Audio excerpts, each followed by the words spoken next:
means you get some familiarity with that type of thinking.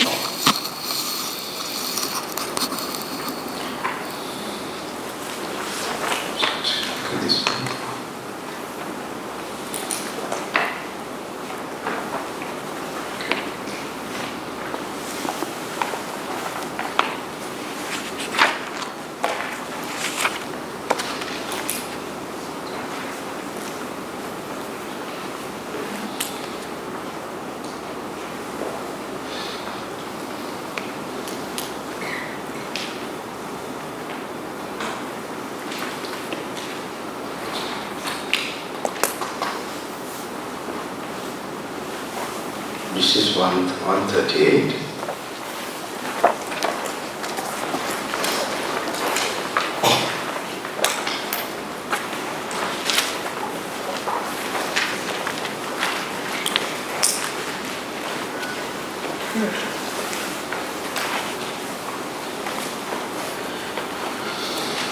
One for 349.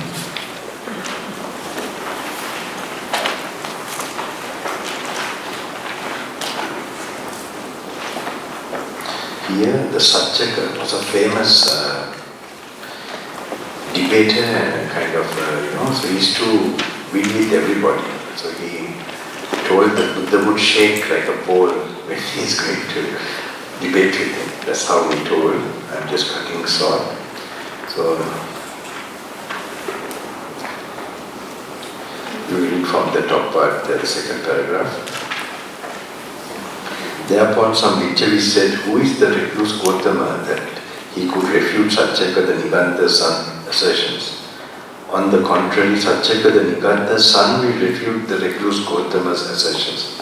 And some Vichari said, this same clan, they are still there in Nepal. Vichari.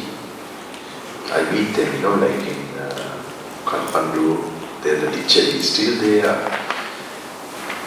Vichari said, who is Satchaka the Niganta's son that he could refute the Blessed One's assertions? On the contrary, the Blessed One will refute Satchaka. So there were two groups now, who had faith in the Buddha and who had no faith in the Buddha. Page number 349. 349. On the contrary, the Blessed One will refute Satchaka the Niganta's son's assertions.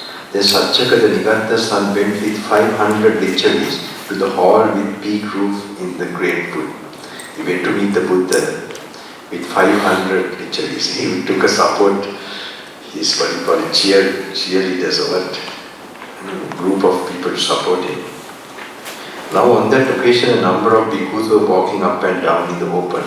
Then Satchaka the Niganta's son went up to them and asked that they were meditating. When you see in Buddha's time, they are always constantly meditating.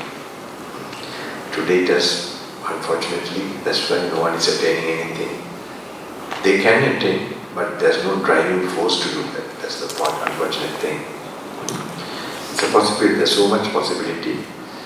Now, you can see people walking up and down today with other things, with cell phones. In the beginning, I found that those days, recently these cell phones came about. Sometimes, in the beginning, I was thinking some people are gone mad, like they're talking to themselves. Later realize, oh, they have a phone with them. Now it's so familiar, so obvious everywhere.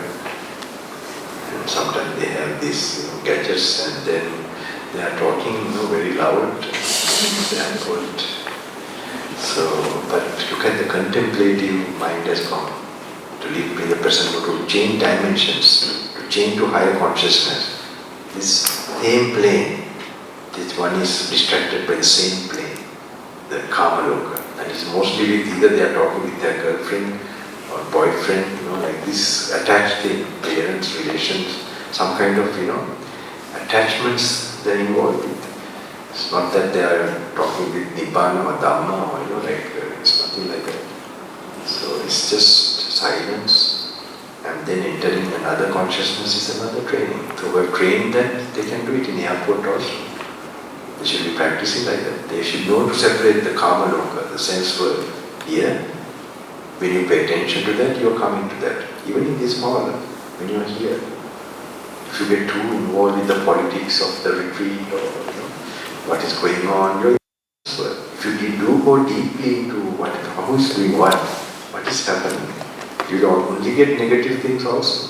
Because the karma loka has negative things. It's not wrong with the karma loka, it's only you have paid attention to the karma loka. And you are creating karma to be there again, or even go lower. So now you are raising it up. And not only can you come to samadhi, but more than that you can come to Buddha's word, for bojjhanga, enlightened factor. There's no word as such as Buddha's word. Do I say like that? It is by insight into very far away from these sense experiences. Even sudden silence, so you're keeping away much as possible the sense world, and at least getting to like one thought or just simple thoughts.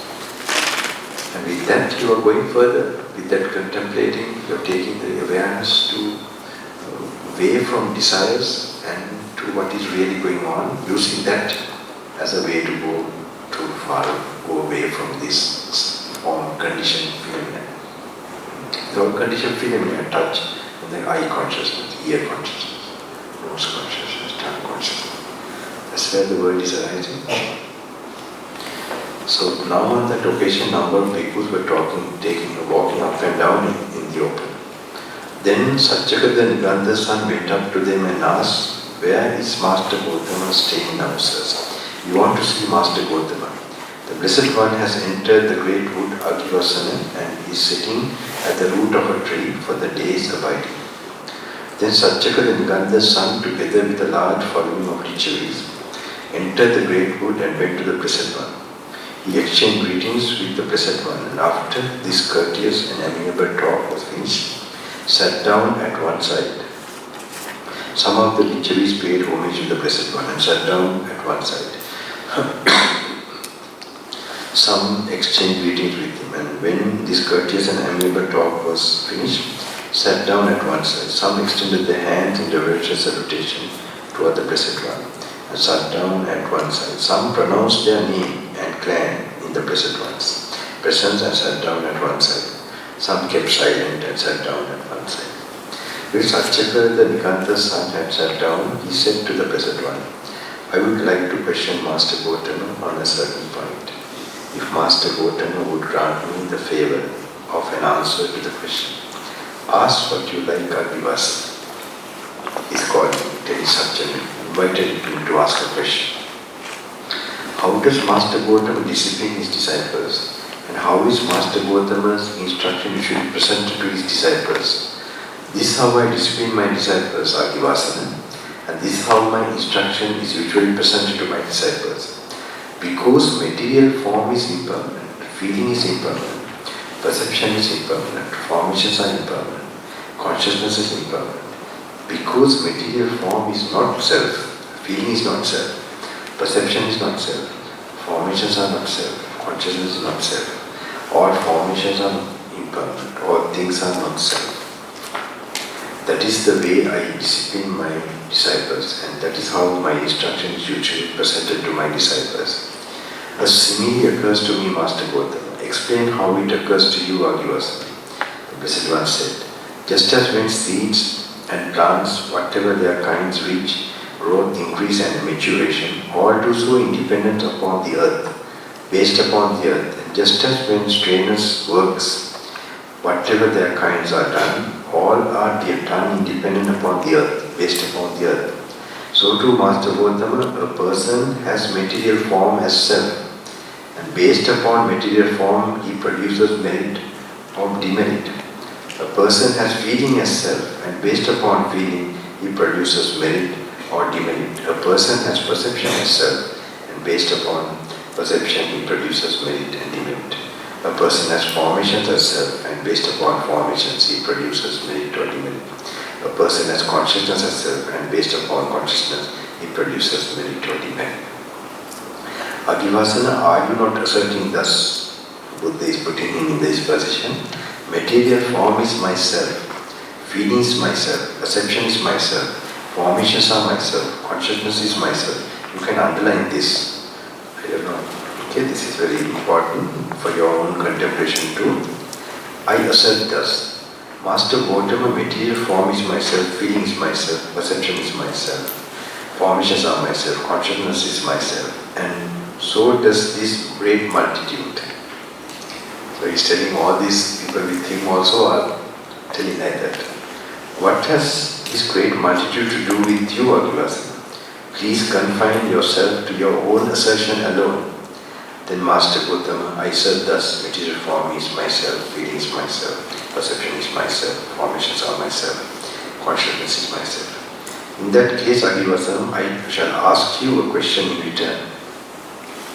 Answer it as you choose. What do you think, Agivasana? Would the head-anointed noble king, for example, King Pasenadi of Kosala, or King Ajasattu of Vedihiputta of Magadha, exercise the power in his own realm to execute those who should be executed, to find those who should be fined, and to banish those who should be banished?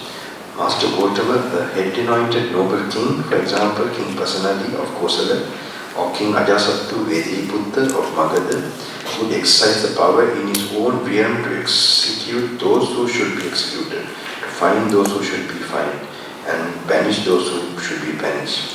For even these communities and societies such as the Vajjans and the Malayans exercise the power in their own realm to execute those who should be executed, to find those who should be fined, and to punish those who should be punished. So all the more should a head-anointed noble king such as Pasenadi of Kosala or King Ajasattu Vedihiputta of Magadha, he would exercise it, Master Gautama, and he would be worthy to exercise it.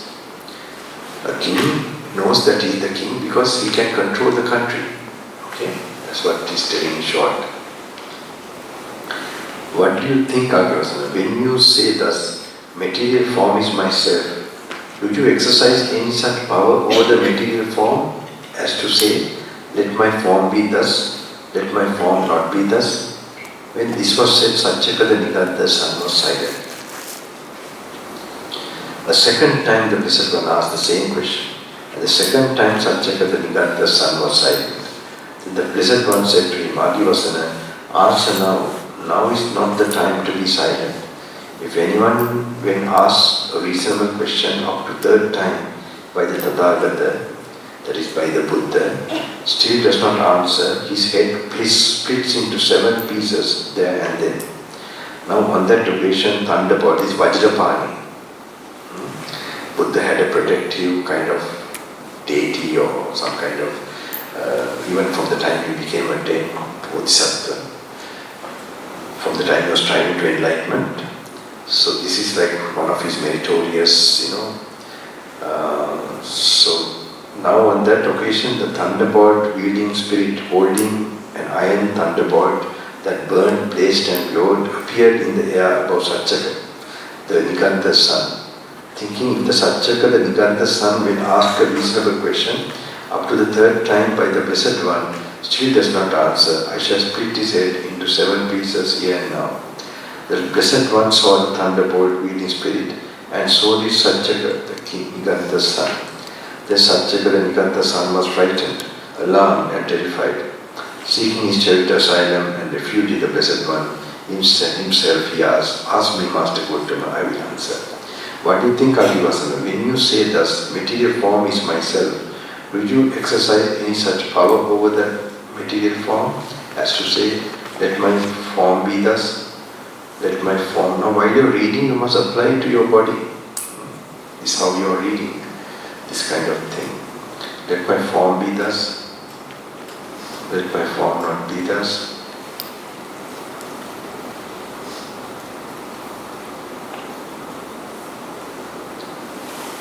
No, Master Gautama. Even if you have certain body parts with certain nature, maybe you have bones that are brittle or whatever, you would like to have strong bones, but you can't control that, it's not you. Or you want to have a type of blood, but you have another type of blood. So it's just a cause and effect thing that you are misunderstanding. Yes, this is I, this is me. Okay. What do you think, Agivasana, when you say this?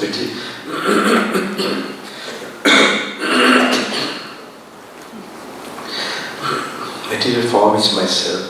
Do you exercise any such power over the material form as to say, let my form be thus, let my form not be thus? No, Master Buddha. Pay attention, Adivasana.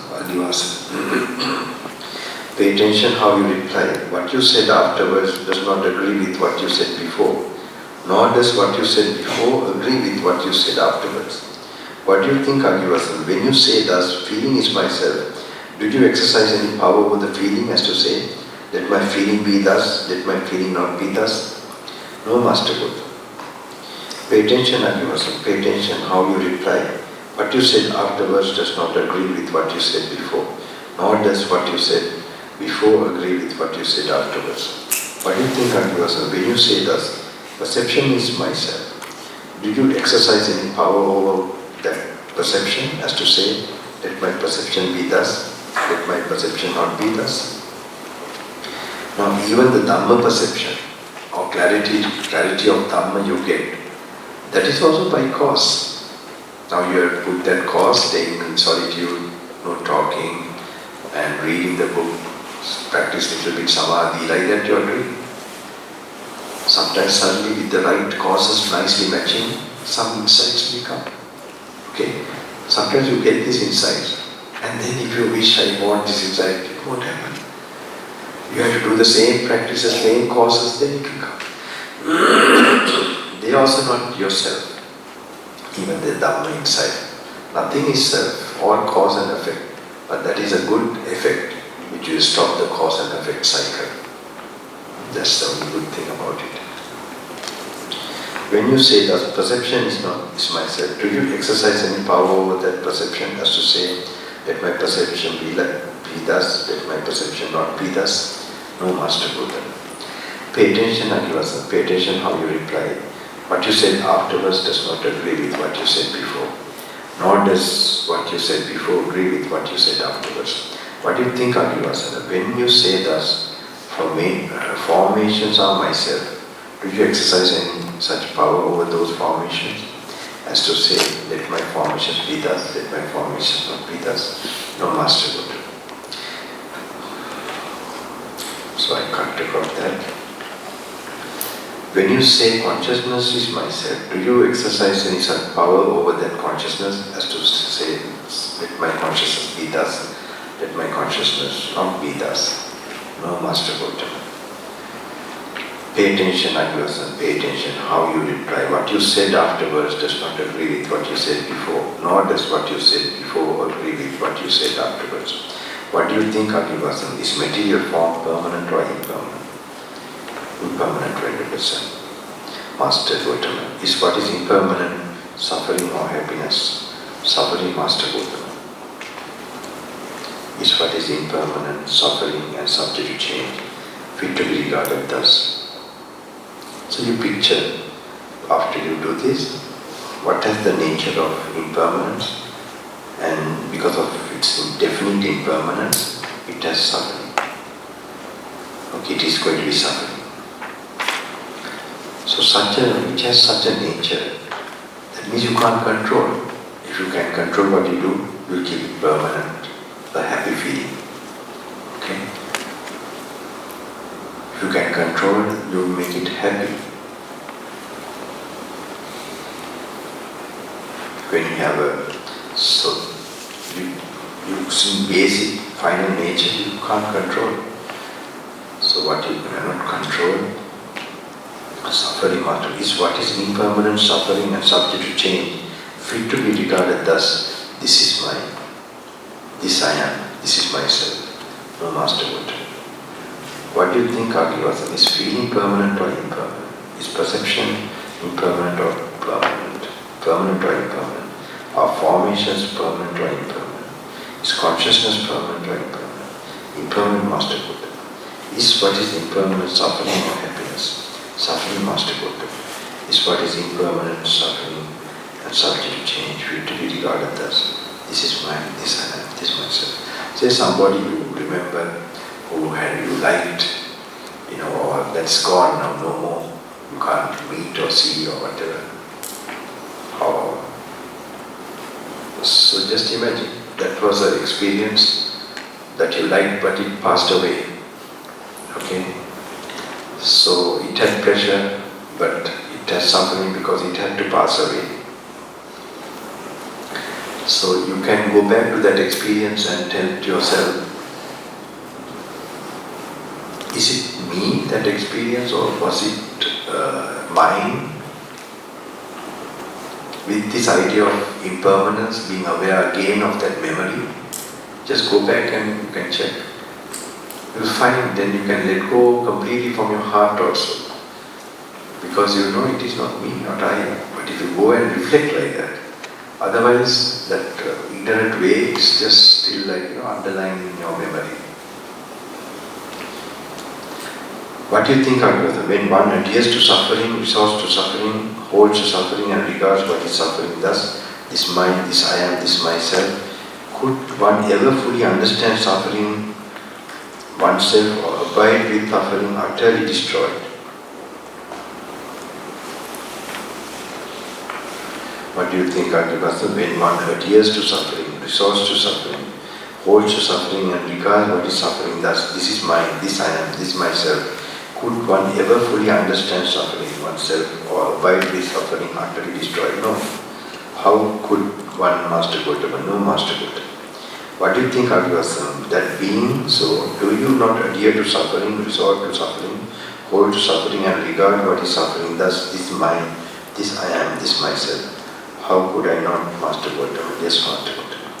It is as though a man needing hard food, seeking hard food, wandering in search of hard food were to take a sharp axe and enter the wood, and there he would see a large plantain tree, plantain trunk, straight young with no fruit but core. Then he would cut it down at the root, cut off the crown, and unroll the leaf sheaths. But as he went on unrolling the leaf sheaths, he would never come even to any sacred, let alone hard food.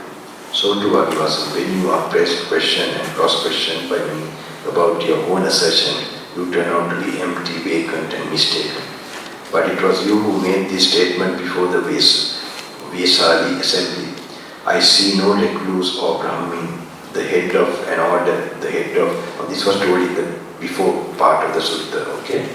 I just keep that for time reasons. I see no recluse. He actually challenged he told that I see no recluse or Brahmin, the head of the order, the head of a group, the teacher of a group, even one claiming to be accomplished and fully enlightened, who would not shake, shiver and tremble and sweat under the armpits if he were to engage in debate with me. Even if I were to engage a senseless boast in debate, it would shake, shiver and tremble if it were to engage in debate with me. So what shall I say of a human being? Now there are drops of sweat on your forehead, and they have soaked through your upper robe and fallen to the ground. But there is no sweat on my body now, Buddha is telling. And the Blessed One uncovered his golden-colored body before the assembly. When this was said, Satchaka the Niganta's son sat silent, dismayed, with shoulders drooping and head down, glum and without response. Then Dumukha, the son of the Licchavi, seeing Satchaka, the Niganta's son, in such a condition, said to the Blessed One, a simile occurred to me, Master Buddha. I'm not going to, it's going to be time taking, okay?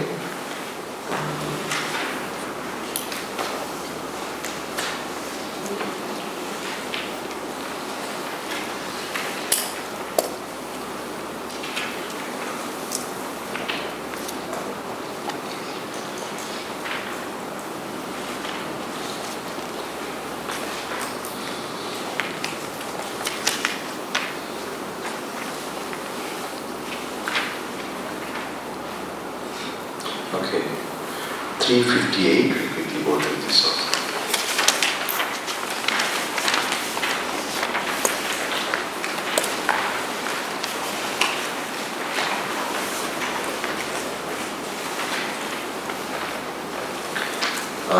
It's a nice sutta, you can, but you can't, you have to finish today, you're busy.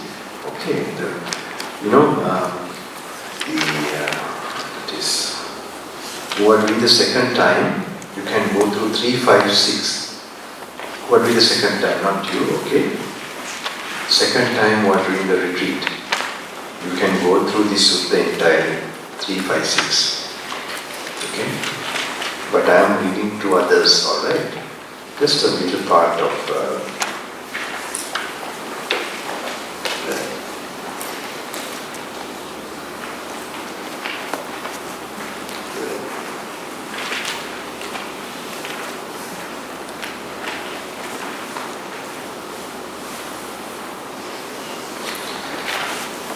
this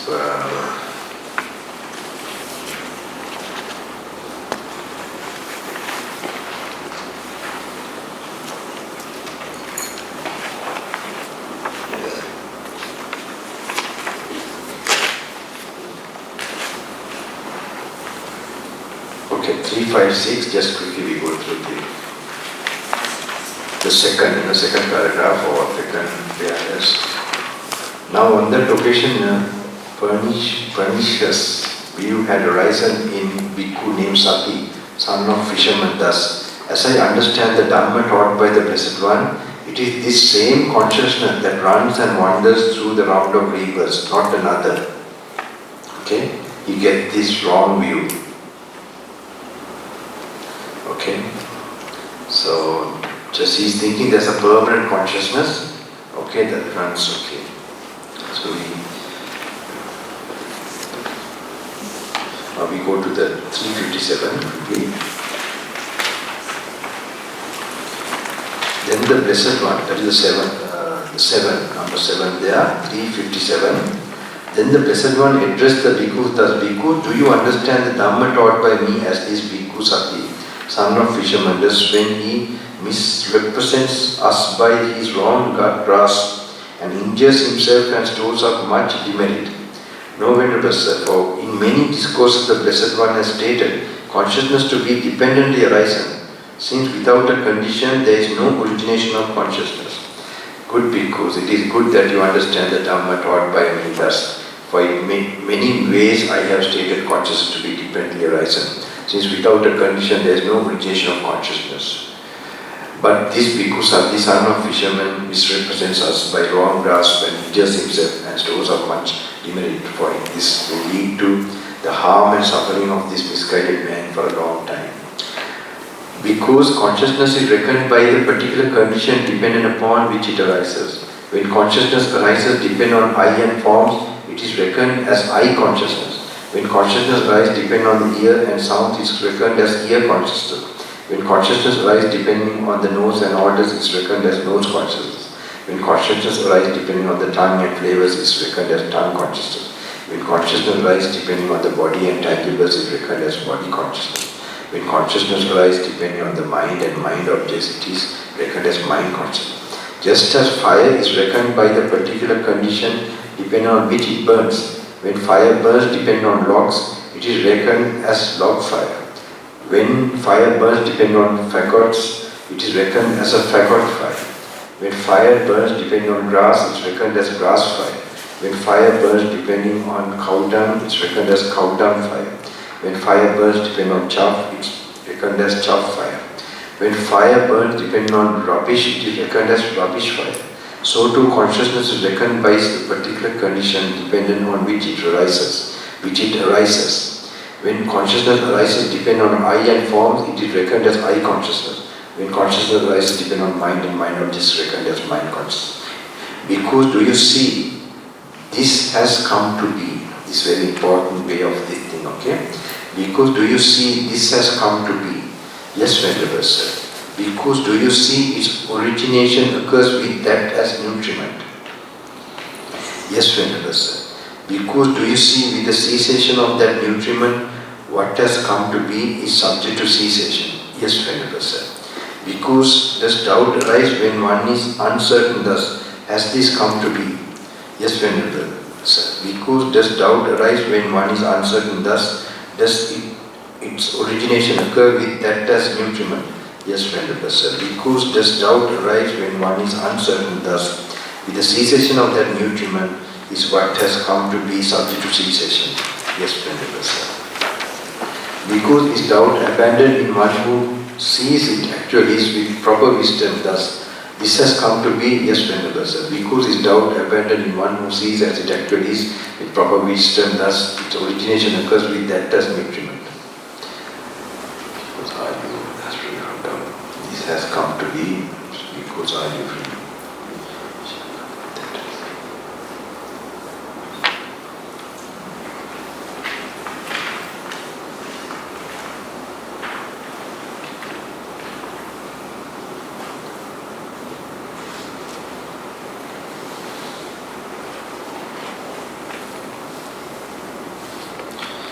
In 360 also, 360 page, just we skip a bit here.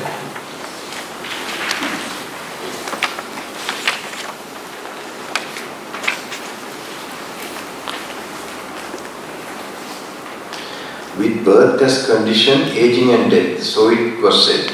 Now, because do aging and death have birth as condition or not? How do you take it in this case? Aging and death have birth as condition, Venerable Sir. Thus we take it in this case. With birth as condition, aging and death. With birth being as condition, birth, so it was said. So now, forwarded question. Okay, this one you read also, okay? I won't be able to, I have to go, okay? Page, that one, the page 360, 17, 18.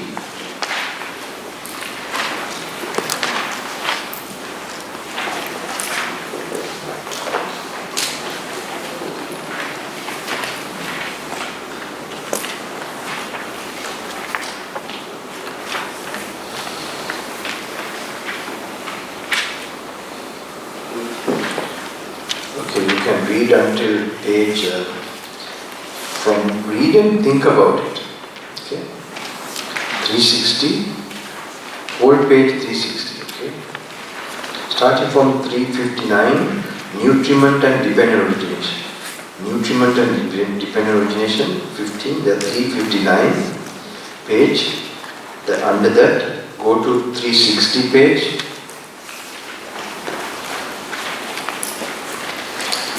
And 361.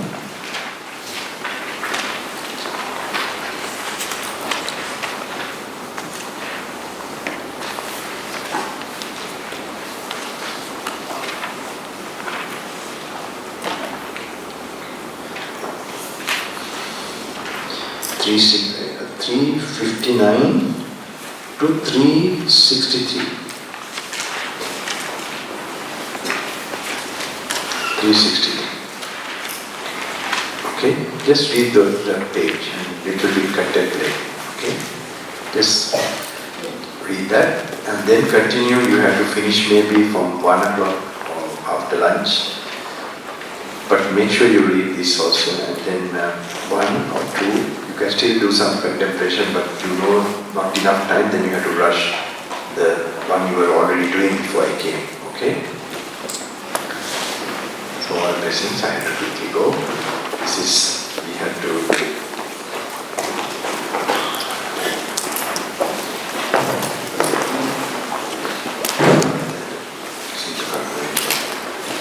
all blessings to you.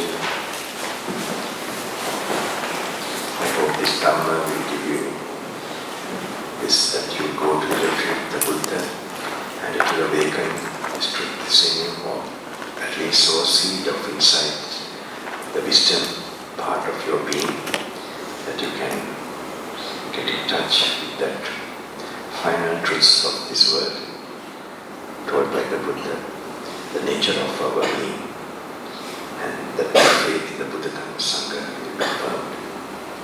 And you know actually that one day you will have to definitely go more and more into that to come to final peace.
Let's see, the Salayatana worker says 80% who have done 80%. Okay, less than 80%, that doesn't matter, no problem. Less than 80%. There's a group, almost all the group don't like to lift their hand. So it's like a no group. No, you understand. Don't worry, it's okay. I hope you have read something, right? That's okay. That's all right. I can see in your things, okay. It's okay. So, yes. I told you 10 years, now when you go back home only, they will notice you. You should have a certain, this if you can continue, what to do? We have to be in the worldly life too, that's our karma. But try your best to, whenever opportunity is there, to go for a retreat and then do the practice, at least once a week in some way to a sacred place or like that. Find it, even daily even. When I did a job, I did a job for 2 years. So I used to go during the lunch break to some Buddhist temple close by to the office, do a small walking meditation and then go back. Just half an hour. Because I knew, my teacher told me that your karma, if while you are doing the office work, if you bring the Dhamma, then your karma will be, clearing. Otherwise what happens, you'll have to come to the office again. Next life, same type of some sankharas. If you have done good deeds also enough. But we can't guarantee if you get angry, until Sotapanna, no guarantee. Any being, woman who had developed a lot of dispassion or samadhi, whatever. So this vipassana way of meditation will be very powerful. Okay, it will. I have experienced in the jungle, as I told you, when I had to face a lot of pain, especially the head area, poison leaves. This works. Okay. So, but when you are practicing for a gross feeling, you don't get deep insight. Okay, deep insight comes when you have your mind is free from the hindrances, like you have samadhi, like a dhyana. So that's why you must learn to have separately. Make sure it's a daily routine to practice where you enter samadhi, enter dhyana. Okay, and then what makes dhyana happen? Sense control. One, mindfulness. Okay, these from the time you go out of your home, it must be a normal practice when you're driving the car and all that.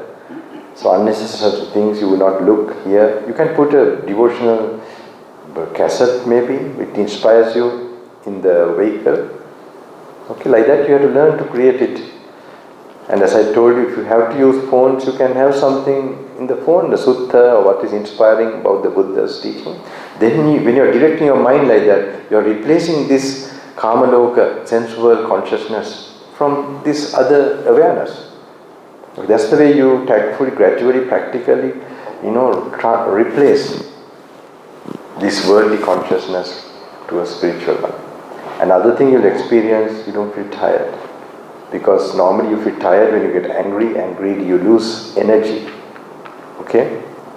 The reason person gets angry is also because you don't have energy, vital energy. Then what happens? You automatically, it's not that an angry person doesn't look like he's happy. It's a suffering that he expresses to others. Even someone do certain negative things, bad things, if you understand the person's personal life and what's going on inside, you will forgive him easily. Because he's going through a lot of, something inside. So not only to you, he does that to all others also who come in contact. So now today, here's your parachute back. Isn't it? I will do that.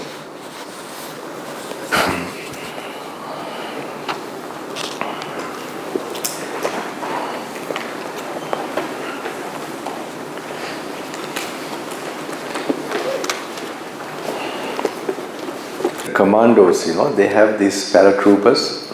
It's like a training and a mission together. So it's like it's a training process also, a training where they are going into this particular enemy zone or whatever. It's also a mission. So both together, and you might make it or not, but this is like a final kind of thing for them. So in this practice, the way I see with my teacher, it was like a final thing he gave me. After that, I don't think he gave me any references of the suttas. Okay, so I was a upasaka that time, so he gave this, and I think this is very nice. This actually helps you to, as I told you, when I faced altitude sickness in Himalayas, and I thought maybe I'll not make it, then this is already a practice. Just to, then you know what to do, you have already done it, and you watch yourself, what the feeling you're getting, and you observe it as a feeling, perception, as an objective thing, not a sub, so there you're observing, you have a focus, and you can remain calm enough. Otherwise with thoughts you'll be disturbed. But this won't happen if you don't do it daily. These things have to become daily practice, and you must be a person who is trying to reduce cravings and keep sila and more increase your sila, more reducing your desires. So then meanwhile you enjoy peacefulness in normal life, and then you are preparing to death also. That won't be too much big issue. It will not be a big issue if you have, of course, attain certain things.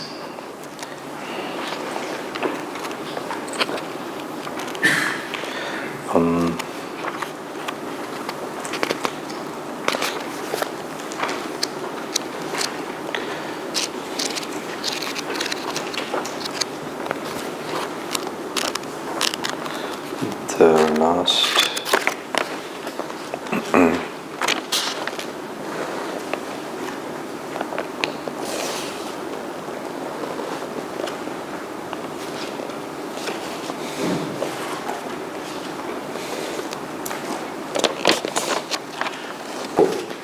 page before the last page.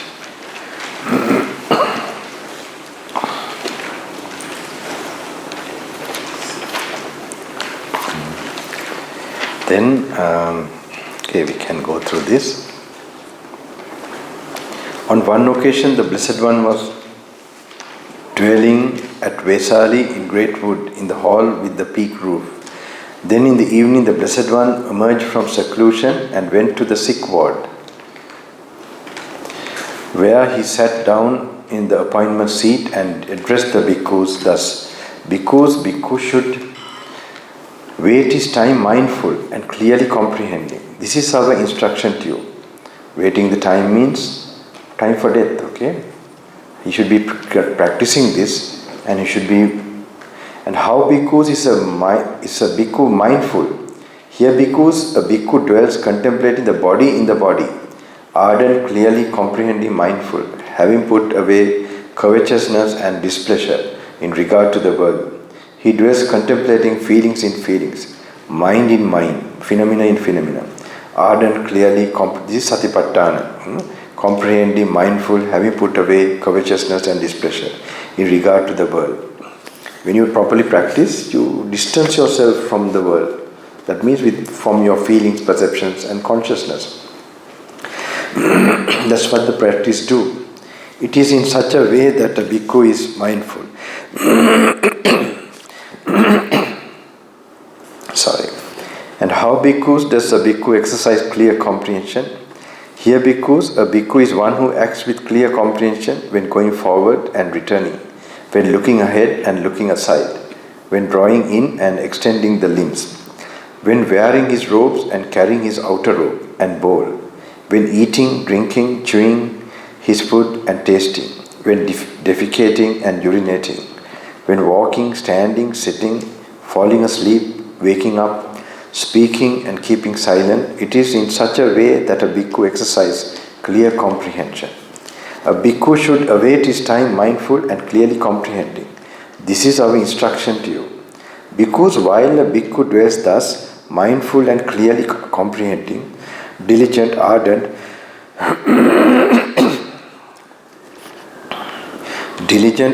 and resolute, if there arises in him a pleasant feeling, he understands thus, there has arisen in me a pleasant feeling. Now that is dependent, not independent. Dependent on what? Dependent on this very body.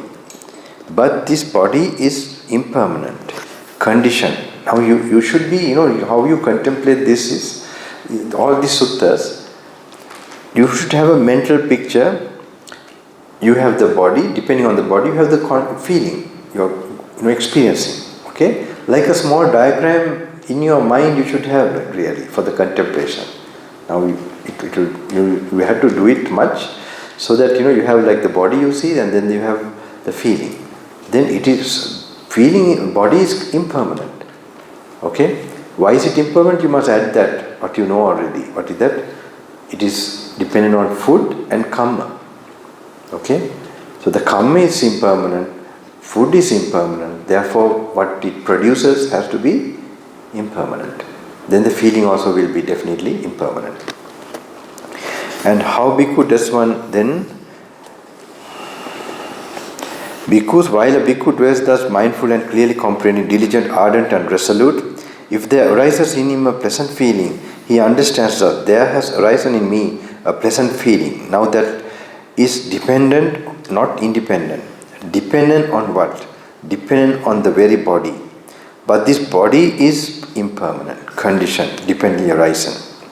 So when the pleasant feeling has arisen independent on a body that is impermanent, conditioned, dependently arisen, how could it be permanent? He dwells contemplating impermanence in the body and in pleasant feeling. So it's like you must be visualizing that, and you must, not a particular feeling now you're observing, no. Just in general, you will, with your contemplation, you should be visualizing body going to be impermanent and the feeling also then has to be impermanent. So it's a more mind, that you could say the third wisdom eye, not the third eye, third wisdom eye is where you are, you have to get used to it. That's why the sutta is there. More your mind is bright and free from the hindrances, you can, otherwise with a lot of lust or greed or anger, we have created like, phlegm and all that covering these nerves. Okay? Toxic things with toxic thoughts. Okay? And then this body also gets created. So then the certain areas where so that's our karma. Now we have to fight with it. So that's why we do repeatedly these things and all that. And then slowly those nerves start to work. This very fine, this thing. And then that particular eye starts to work. Okay? bhikkhu should await this time and it's dependent. How could it be permanent? He dwells contemplating impermanence in body and in present feeling.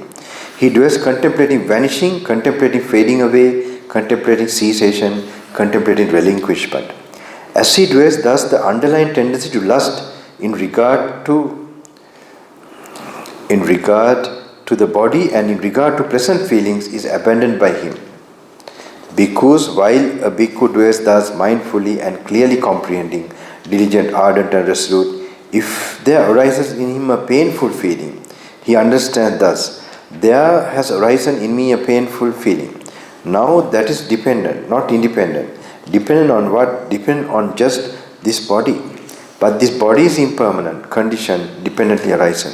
So when the painful feeling has arisen independent on a body that is impermanent. Now in this case, you are actually observing the pains you are getting immediately. Okay?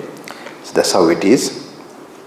But this body is impermanent, conditioned, dependently arisen. So when the painful feeling has arisen independent on the body that is impermanent, conditioned, but you are not watching the feeling as such. You are contemplating it. This is the real contemplation. When you are getting a feeling, so you need some strength of mind and certain, you could say, samadhi-like state, then only it's helpful for you to do like this, or it's possible. Otherwise you will be overpowered by it. And so when the painful feeling has arisen independent on a body that is impermanent, conditioned, dependently arisen, how could it be permanent? He dwells contemplating impermanence in the body and in painful feeling. He dwells contemplating vanishing, contemplating fading away, contemplating cessation, contemplating relinquishment.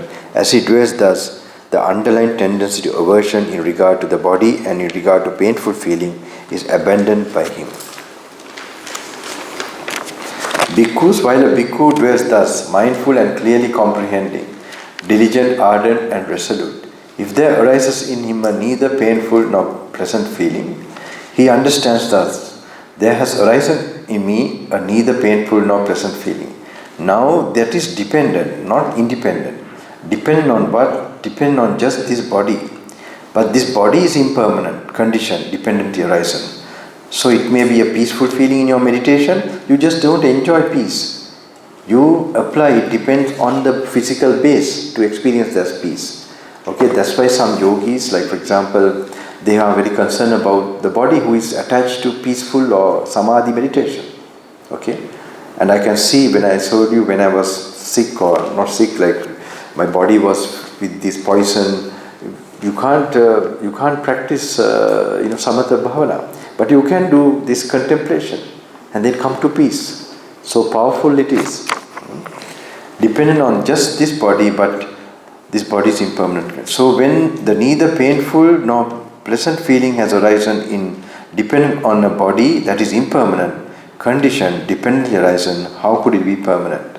He dwells contemplating impermanence in the body and neither painful nor pleasant feeling.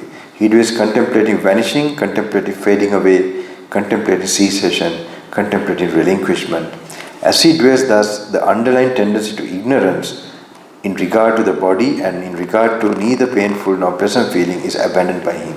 So normally when you have in samadhi a neutral, peaceful feeling, you have no anger, no greed. But if you just enjoy the peace, you have ignorance, delusion. Okay? So Nibbana is got by removing delusion, getting wisdom. So it is by, when you are contemplating like that, the condition of that feeling, the nature of that feeling, how it is conditioned by contact, it needs the body, and the body is impermanent. Therefore, the feeling has to be impermanent. Like that, if you contemplate and if you have a clearer vision of impermanence, then you might touch Nibbana also. Clearer vision of Nibbana, even vision of impermanence. Okay? So if you have, we don't know, we can get that most clear, that how do you know you have got a clear vision of Nibbana on impermanence, is where you will get sudden shock. You have never seen realized impermanence like that before. Okay? It little bit freaks you out in a way. So that gives you that's called, you turn away. That's the only time that is a desirelessness, dispassionate nature. So that the immediate effect is called nibbindati. disgust or disenchanted, how difficult to translate that word, nibbindati. That means opposite to attachment, opposite to nibbindati, virachyati, that is dispassion, nirodheti, that is ceasing. Nibbananti, nibbana, you touch nibbana. This is for you to tell that you have to have patience, you must continue, never stop reading these books. Okay? We will be gone. Maybe this may be my last retreat, who knows? So just make sure, this is advice, keep these books and bedside or whatever way, and sort of you are with the Buddha. Remember that he is the most reliable guru, the teacher. And make sure meanwhile you also meditate, purify your life, and then when both go together, definitely something can happen. You're on the path actually, Sila, Samadhi, Panya. Okay? He dwells contemplating impulse. So as he dwells thus, the underlying tendency to ignorance in regard to the body and in regard to neither painful nor pleasant feeling is abandoned by him. If he feels a pleasant feeling, he understands it is impermanent. He understands it is not held to. He understands it is not delighted in. If he feels a painful feeling, he understands it is impermanent. He understands it is not held to. He understands it is not delighted in. If he feels a neither painful nor pleasant feeling, he understands it is impermanent. He understands it is not held to. He understands it is not delighted in. If he feels a pleasant feeling, he feels it detached. If he feels a painful feeling, he feels it detached. If he feels a neither painful nor pleasant feeling, he feels it detached. When he feels a feeling terminating with the body, he understands, I feel a feeling terminating with the body.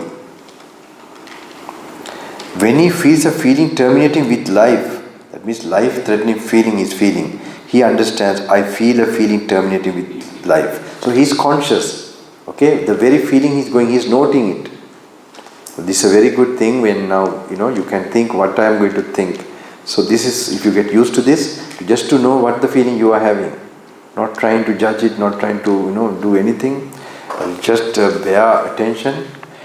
When he feels a feeling terminating, with life, he understands, I feel a feeling terminating with life. He understands with the breakup of the body, following the exhaustion of life, all that is left not being delighted in. Now this is a Arahant's case.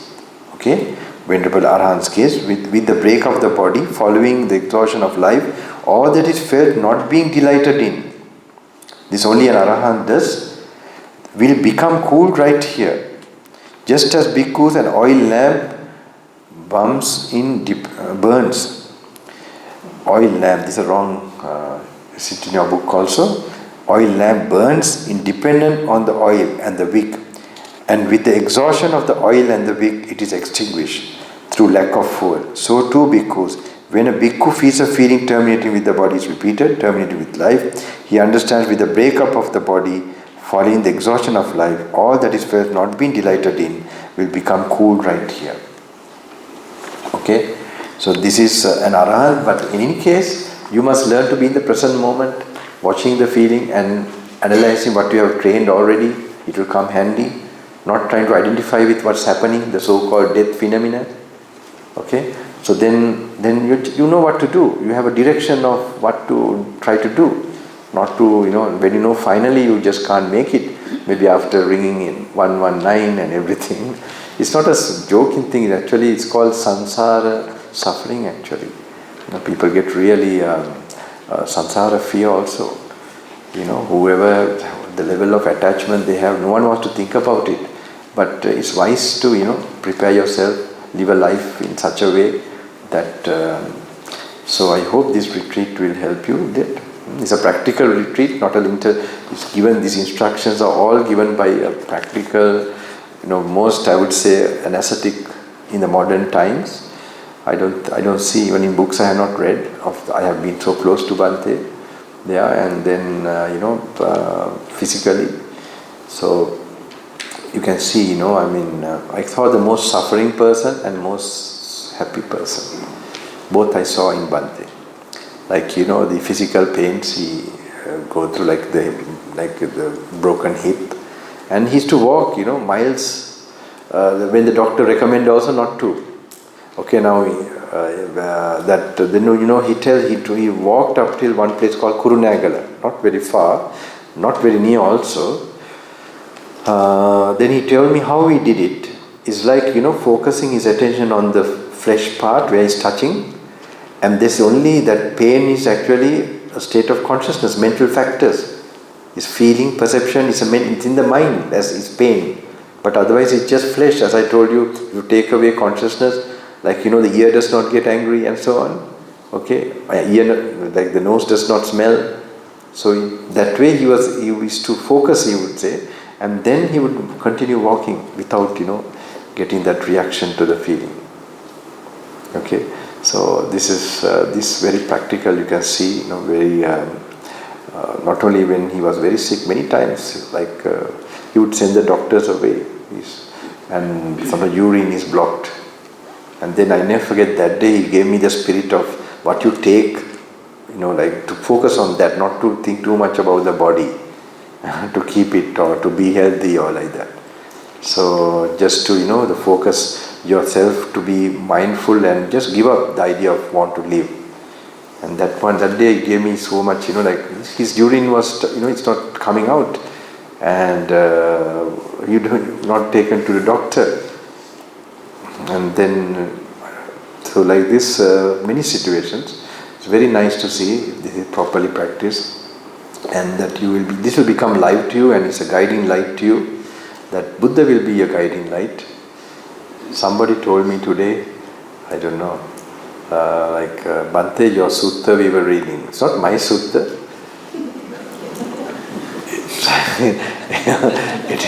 It is my teacher's sutta. Luckily now she's fallen asleep. No problem. So, it's okay.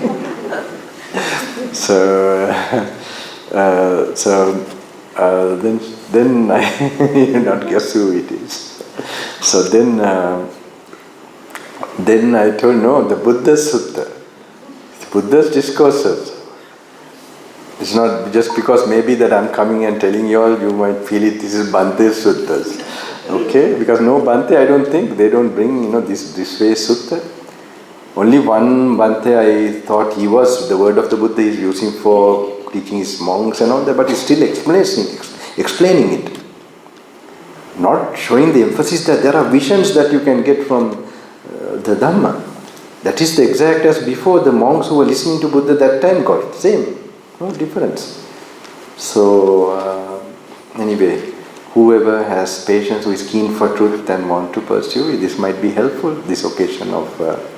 but I would definitely tell you, keep the book beside you, even in the bed or in the room where you're staying, and in office even when you have free time, be in touch with it and make your life purified, okay? So that, and go for a retreat whenever possible, even a self-retreat with the book. You can go, you don't need, when I took the final decision to become a monk, it was a self-retreat. And I had some few sutta luckily. Maybe if I didn't have that small book, I would not become a monk. It gave me the final inspiration and push. They also had a very special certain thing. But in my first retreat, the 14th day, that was a very big turning point. So some of the ideas which brought me to that, with the explanations Bhante told, I have already familiarized you with the dying moment and so on, the conditioned nature of consciousness. Okay? And that will help you also. If you can get a recording or you can get an explanation of it or can remember that, it will relate to this also, how the tanha, the simply to the five skandhas, that it is a binding thing, and if you take away the tanha, how consciousness won't be focused to anything. It needs to get focused to arise. So this is a very big link and very deep thing. Okay? So it can make a big sense if you are in solitude and have the suttas also. Because that's the basic thing that runs underlying the sutta. That means Buddha's main, the paticcasamuppada, the tanha, the cause of suffering, cause of arising of all these things, and the removal of tanha through removing ignorance. They are all like conditioned. So this thinking. I hope it will help you. And there may be other ways. Now the second time, now when I had that particular this thing, of course I felt faith with the Bhante.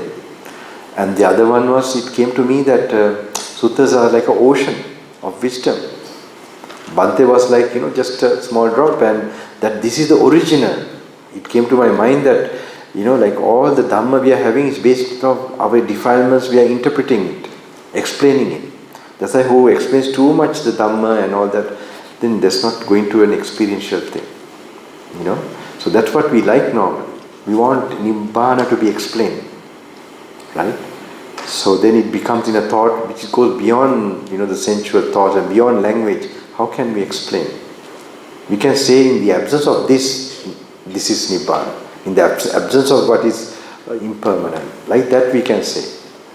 If someone describes more and more, it is actually, so just keeping your analyzing contemplation to the very instruction of the Buddha is safe. Not only safe, it's someone who is sincere might do that. On this special path of attaining Nibbana through the Buddha. Buddhist Theravada or Buddhist Theravada is also, they have that suttas as their main distinct to this thing, but how many of them are using it as a meditation is a question today. And in today, in the cell phone kind of this thing, so much connected to the outside world, difficult to think they will get the mark of that samadhi to get that experience. So then they will distort this, try to study this and to express it to, kind of... So anyway, I've given this to you all. So how did you survive the jump? Okay. Keep that. I don't know whether you all can get a copy like from PDF. So, I know people, some of them can't come even to retreat, okay? There's so much, karma. And so I made these programs. Actually, we did only one program here, but it was mostly you all here. And then there were some others around also who come from outside. So there's actually 3. And then all-night program during full moon and in the sacred areas. That's like, I would call it a mega for anyone who is having it's a good opportunity to get in a cosmic or the energy form, the Buddhas with devotion and so on. So all night it goes on. I had the last before coming here. In fact, all these things were happening. So I got rest here, in fact. First 2 days I was feeling something like numb and maybe the weakness, and then I got good sleep and everything. Here. Not these days, but I'm energetic. These days it's 2 hours, 3 hours like this, but okay. I get that properly. So, sometimes now even here, a few people I met who had some issues while they are here. I can see they have come also from very tough situation, and they left yesterday, I think. Yesterday or something. Yesterday or today, no? Today morning, yeah. Today morning, yeah. So, the problem is, so I have created something for which has worked for me also. I do not tell anything which I have not also practically experienced. I will never say that. So in this matter, some years back, with my father, in fact, I have... when he was sick and he was in the hospital and he was almost dying. So I did this thing, and I don't want to see that this because of this it worked. So anyway, a lot of people tell me they have a lot of problems in the modern times. There are very gross karmas people have to face.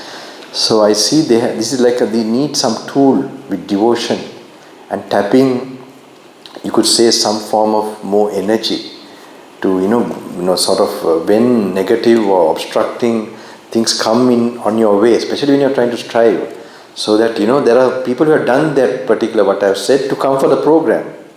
That's very interesting, because they were having already certain, and they said, but we did this puja or whatever what you said to come for the program, and that's nice. That's very nice.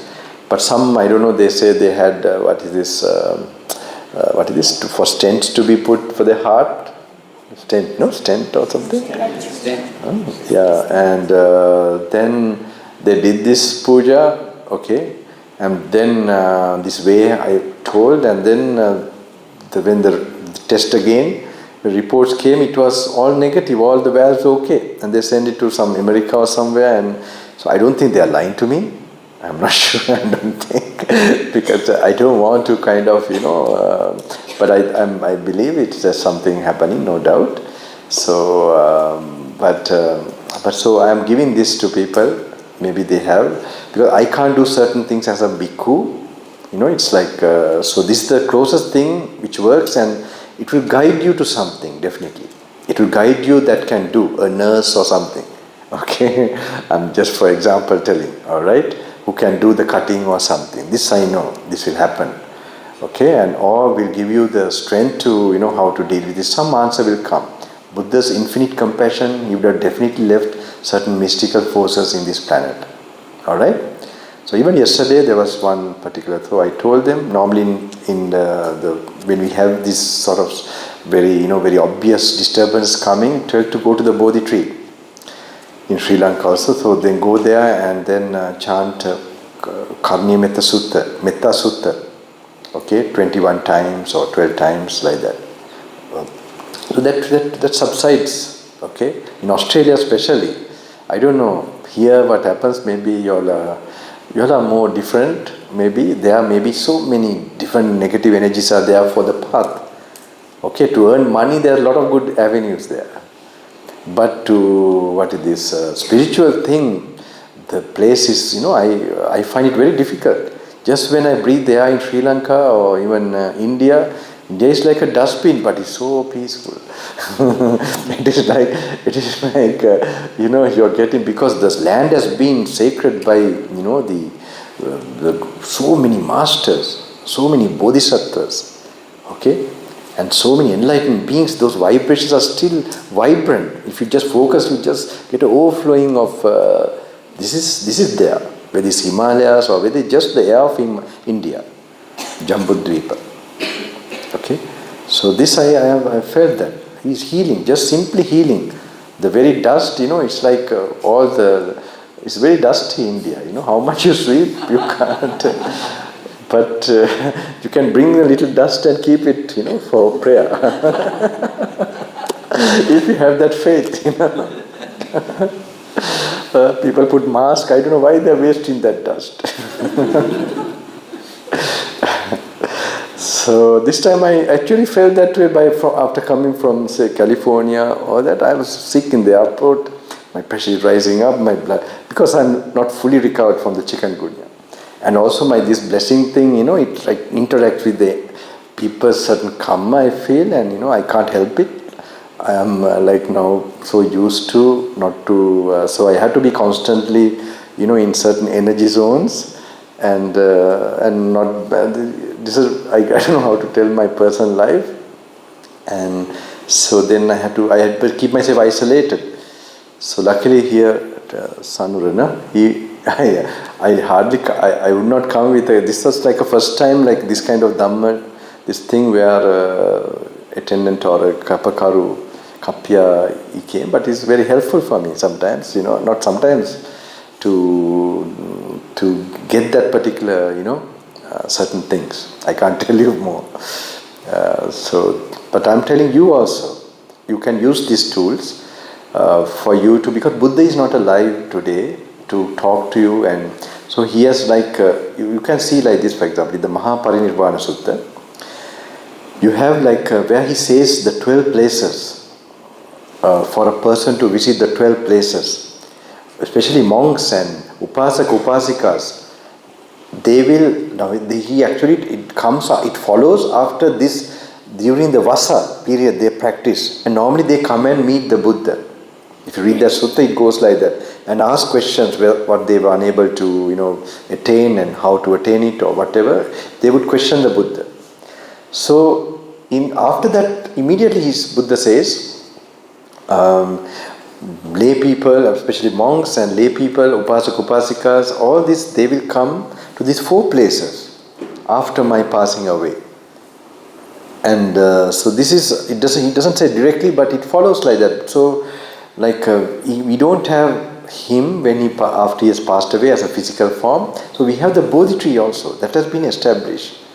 Okay, and these places. So sometimes there are some places where they relate, like even in Sri Lanka, where they say that the Buddha has come here and so on, according to history. You can see those are energy zones. Okay, anyone like Kirivihara is one place where you just go there. Anybody, they will feel peaceful. I mean, there's no it's like they feel that Buddhagaya also, that cosmic energy. And I'm sure here also there are places, and especially consecrated places, where they make holy places based on certain architecture and with that old science. So it is also kind of zones where you have, so when you have disturbance, to go to those zones. Maybe it's a church, the way old or people believe there is some kind of, they have got some benefit. Go to such places. Not all the time, not to be all the time. Just as a tool, when you find, I also use sometimes rivers and ocean. Even the ocean is very helpful, just to go into the ocean. But you must be conscious of, like if you just think it's ocean and like a picnic or something, then it will become a picnic for you. Okay? Even a sacred place will become but it is based on how you think. You're not receptive to those other dimensions. So that is up to you how you tap this thing. So there are those things you can use. Okay, I have tested myself these things. Like some places I have, even Adelaide, I gone to the ocean. I mean, this is a secret, but no problem, because when I have done certain, especially programs, so this you can do. But I will tell you one thing with the Bodhi tree. Okay. So the Bodhi tree, in fact, it is represented to the Buddha's body. And in other cultures also, they have found that the people tree, it's called the people tree. So they have old science that like whatever is offered to that tree, okay, before the Buddha this is. Now it is also current in the, you could say, the Vedic, the India tradition, where they see it as a divine tree, that it is a bridge between heavens and earth. So whatever offerings you do to that tree, that is received in those planes. Okay? It looks fairy tale, okay, but it has something. All right? I have seen this happen. So now the Buddha has used that. But the one thing is that with the birth of the Buddha, there are few objects which arose in this planet. One is the horse that took him to, and of course his wife Yasodhara, and then this Bodhi tree. Bodhi tree was also born when he was born. So this was like a destiny for that great master, that one day he's going to, be under that, when there's like no being is there when the Mara comes. So the Bodhi tree, then Buddha makes it sacred also, because there's no object that can, bear the sight, that means the gaze of the Buddha for so long. That is as a prayerful gaze. Buddha can't pray for anybody or anything in this world. But only the Bodhi tree got that and is able to withstand that. So how much you have to recall these things. Okay? And the Buddha is one who is capable of seeing your karma from past lives, what is affecting you right now. Alright? So you must think that the Bodhi tree represents his physical body now. Okay? And like talk to the Bodhi tree, thinking whatever bad karma that is the underlying main cause. You may do this puja, that puja, so you must think about this, and that what the karma is a secret. If I know this, if some remedy is known, so you tell the Buddha through the Bodhi tree in a way. I'm talking about things that you can't solve and you have very disturbing things. Okay? So you talk to the Bodhi tree like this, and then tell, I place, don't tell I want this solution, that solution, just place your problem. Thumb being is so much compassionate.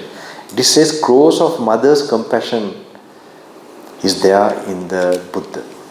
More than that, crores of mothers. Okay? I have also had some, you could say, training when I was a young yogi. While this is another side of me, actually, they are only writing things that happened with my German teacher. He was like my physical, very personal teacher. But I have other teachers too. Okay? So there was one particular teacher who had 100 mothers' compassion. Okay? 100 mothers' compassion. I will tell one story what happened with him. There are so many stories about him. He's no more now. Okay? I think one day they are like people who are one day going to be Buddhas, so much compassion, and they make an impact in the world. But he was not in the, like the Buddhas, Buddhists, this thing. He respected that and all that, all religions he respected actually. He was having like born with this certain meditation, like born from a higher plane, I would say, already with the samadhis. So one day the vehicle was going, in his car, the driver, we were going, and suddenly in front of the road, there has been like a, the python along the road, and the car was so fast he couldn't stop or slow down, or he just went over. So he was also there, he saw what happened, and then the driver was very, upset, especially in, while such a master is there, who had a lot of love for all beings, that he couldn't, sort of be more careful. So he knew that it was worrying him. So when they went to his kutia in the night, this particular driver, also came to the room, and finally he also told, sorry, master, that today this thing happened. He said, don't worry about it too much. He said, but it is now dead or whatever, something like that. And then he said, no, don't worry. I will show you something. And he removed his robe or upper part, and he showed his chest. There's a tire mark in the body. So then immediately he understood what happened. Okay, so we don't know the mystical power of the samadhi. Samadhi, if you get, is unthinkable, and from unthinkable state of mind, things happen. But you must not be too, some people, have so much but I can just imagine. So this much, the compassion and the power that this particular, and you can see Mata Yata Niyam Puttan, Ayusa Eka Putta Manurakke, Evam Pisabba Bhutesu, Manasambhavi, like a mother the mother will give up will give her life even to save her child. So this compassion definitely. So what I want to say is, now in the morning, you recall especially the time normally we did in the morning, Brahma Murta, that's 3:20 to 6 or 4:30, say 4:35, that's a very good time. So Bodhi tree, sometimes the temples are closed. So imagine that in your room. I know people with cancer and a lot of problems. This is another retreat. What happened? He died anyway, but he got to more smooth life. He was suffering a lot, but he just came to see for the retreat, and just one day he said he will come. Then the next day also he came. And then he wanted to meet me, and then I had a personal meeting with him, and I told him how to do this. To see he has financial problem, all problem. Actually, he can't afford for the retreat also, things like that. And he's having cancer here, and they were operated there, this, that, and family, so many, every aspect of his life is So I told him to find a tree, Bodhi tree like this in Australia, this happened. So what he did was, later on, after third day, fourth day, I see him. He looks bright and full, I knew something has happened. then I asked him to see, he has imagined, every morning he has imagined the Sri Lanka, the original tree. Okay? And imagine that as if he's, and talk to that from here, from Australia. So he is more near, it will go more easily. Malaysia is more near to Sri Lanka. Okay? So, it's your faith, it's your faith, not the physical distance. You may be hugging the tree, but no faith. So he has been doing like that. He has done it early morning. And then he saw that suddenly he was, because the unseen aspects, causes that is causing this problem, they will start to leave. Okay? So, this very I can understand. So this, what you have to think, I already told you. Okay? Think that he is the one who can remove, you have to think the Buddha's body and all that. Okay? And all this you must recall. And that he will leave a mystical force to the world. His purity, intense, a purity that you can't compare to any living being or any Deva or Brahma in this world that appeared. So recalling all that, then you place that, that whatever hidden karma is there, even the whatever puja I did now and whatever merits I have done already, I hope, may that old karma gets cancelled. You think about it and place it, think his golden feet or lotus feet is in front of you, and then mentally you place that. Then you can chant Metta Sutta, something, just to have given, like you put in the post box, your letter. Okay? Forget. If you have really felt the connection, you will not worry about the problem you have. You understand? So, because you have put to a very mighty force, whatever, maybe it's a meditation problem that you can't understand, it may be a worldly problem, okay? And transfer the good deed you have done or the intentions you have made to whoever beings who are perfecting, who are having compassion in this universe, seen and unseen. Maybe like those masters also. Okay, mentally you think, and definitely if they are alive in another form, it will go to them. Their blessings also will come. Okay, you can do this, and this is a good tool for you when you have some things you can't resolve and you don't understand, and you do this, and then you will get some means, some certain connections will start to happen where solutions will start to happen. Try to do it immediately at least 3 times. Okay, without a break. 1, 2, 3. Okay. Please don't find a problem to do this. Okay. All right. This is only someone who has, if you get a problem, I wish you will not get. And it can happen. I had some problems in the jungle. One time, like a sound was coming, like I told this, no? Like it was deep jungle. The army camp was giving me food, and there suddenly I was hearing like a shh, this sound. It's like, the night crickets. Okay? So this sound was, this is unusual. So it's like a voice. So then I know not to be in an unusual experience too long. You must quickly change the place. Normally that's why you should have someone to, like a guru or the teacher to inquire. Okay, so I am now long, my gurus are all gone. Who can I ask? Maybe a hunter? He will tell how to kill another animal. Okay, there's hunters, they got shocked when they saw me. And there's another world inside the jungle. There's like, who are they? They are like, treasure hunters, I don't know. For gems, they are mining. Miners, they live in such a harsh condition, and so I could suddenly see in like a row they are going, like a row, like in the row they are going without making a sound. They know I think I'm there. So one day they felt guilty or bad. They are illegal, I think. So they all came a line, and I blessed them and sent them away. And one day I was going to the river like this, then I see a man there, a hunter actually. So he saw me, he got a shock. I think he freaked out to see a monk in robe in this deep jungle.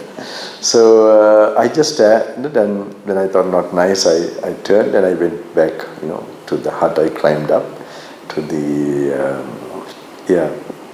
it's a nice experience. So where one day I was getting this sound, So I know it's very unusual. So what happened, I think I told this, I don't know whether in KL I told this, no? I'm telling everywhere this, that, I don't know, my brain is like, program after program. So there, I went out of the jungle and I was trying to know what it was. Okay, the sound little bit subsided. Then to see, when I made more research about what's going on, to see to the metta and the transferring of merits and the metta, all these are beings there, like the spirits, all types of things, they all come there and they're not going. They're just staying there. So actually it's like even psychologically you're getting, the psychologists, they would know. Also they will give you some kind of, medication to this thing. Actually, they don't know that there are like maybe few. Then you can hear their voice or you can hear this thing. So in this case there's so many, I think, and then they were not going. Some of their stomachs are big, tongue is down. Luckily I don't see them, but my certain teachers or guides, I have a set of certain guides. Then what the solution was, to go to that, there's near the jungle, there close to that part of jungle, there is that one, like, where Buddha has come there, a stupa and a bodhi tree, exactly from Anuradhapura. Just to visit these two places, okay, and just 3 days to visit and just pray and, like this. Then these things just get cut away, what is hanging to you. So it happened like that. So that's why forest monks, I say, who are striving, I give this advice and with experience, like when they are facing some disturbances, how they must be going on pilgrimage also. Not only them, yogis, practitioners, and even someone who has a lot of problems. That is the closest way that you will have, like you go to those places and spend some time, few days, and then you will get a connection. You have those stupas or those sacred things activating on you, okay? And then you will find maybe a monk or somebody, a walking stupa will give you some advice. Okay, that's the more better than that, more live. These things can happen. Through somewhere you might get a solution. The divine world has started working for your support. Okay? So I hope you'll find these things useful. So in the morning, if you try to imagine the Bodhi tree, if someone, now everybody don't do, if you have a problem, you do. Okay? In Sri Lanka also, they will quickly note this, And sometimes they have only done this reading sutta, forget tomorrow. Because enlightenment later. We have more problems. Okay. So it's Sri Lanka, it's like, I hope it won't be like this here. It'll be more this thing. This is a great operation. Be detached, let go. And really the greatest medicine will be letting go. Okay, do these things and do the other exercises of letting go the experience you're going through. Okay? If you do that very fast, because you are so disturbed, you can't do this. This is created, this kind of remedies. Okay, but if you do a little bit even of accepting the problem and letting go, suddenly the whole universe gets shocked. The karma gets completely, annihilated very fast. So make sure that I hope you can read these books also with like the main medicines, and practice metta bhavana, metta meditation. It will cut the karmas very fast. Wishing goodwill, love for all beings, with that you can do. And chanting the Pirit. So in the Bodhi tree you can chant after placing your problem. If you can't go, if the temples are closed, you can go to, say, like in your home. At that time, I will tell you another one. I am giving too much pujas. I lose my status as being a monk who is directing you to Nibbana. because of my tremendous, I don't know, want to help you, this is a big problem, one day what happened in California, I never forget, So there are like groups of people who like the mystical side. And then now I'm giving the direct path. So sometimes, they like to see colors going and, like devatas seeing here, this and that.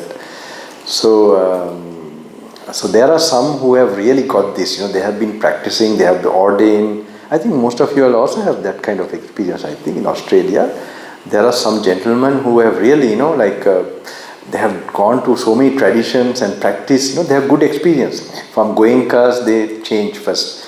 And then they had, some other Burmese, and then Thai, even the recent some Thai masters, and they have been practicing all this. So they are really trying. Now they got this sutta. And suddenly they are feeling the, especially the word of the Buddha and all that, So they are now following me some of the retreats, like if they were in Australia, they came to California to take part in that retreat. So the sister is in California, so she's organizing everything. So sister is a little bit mystical aspect also, like wanted to see lights and, forms and so on. So I know what happened in the vehicle one day. I was sick, and now recently when I was still recovering, there's some nice baldy mountains, the bears are there, wonderful. That part is good, but I was not having good health to really properly enjoy it. So they brought me down to the seashore, and the sister also wanted to accompany to make my food for tomorrow, the dana. So she was in the bed. She said, "Is it okay?" I said, yeah, no problem. He's going here and you can sit in the back seat. And we were coming, and in a petrol station somewhere, he got down to put the petrol, and then she also got down. I was alone. I was overhearing this other gentleman telling to somebody, I thought in the phone, don't get distracted by, these things. Bhante has shown these suttas, the Buddha's words to, take it like that, you follow this. So I was thinking, why is enforcing other people, I am not like a missionary or somebody. I am really honest. I want you to see what works for you. This might not be working for you. There can be other ways that you might come across to your karma. Try it. I will be very happy. I will be blessing from far away. What will work for you? Really. So this is what I can give you all. What I know. So anyway, he was telling this person, don't get distracted I don't know why I'm saying this, I don't know the exact what happened there. I can't fully recall. But I remember him telling like this. So after he came, I said, please don't, force on anyone or tell this is the way or whatever. Then he said, I said, oh, you were telling to somebody in the phone or something? And he said, no, to my sister. Because she's the one who was talking about, she was experiencing something mystical or something like that. I will lose all track of what I'm going to tell you now. Okay. So make sure this morning, I hope I will tell you all the points for that. All right.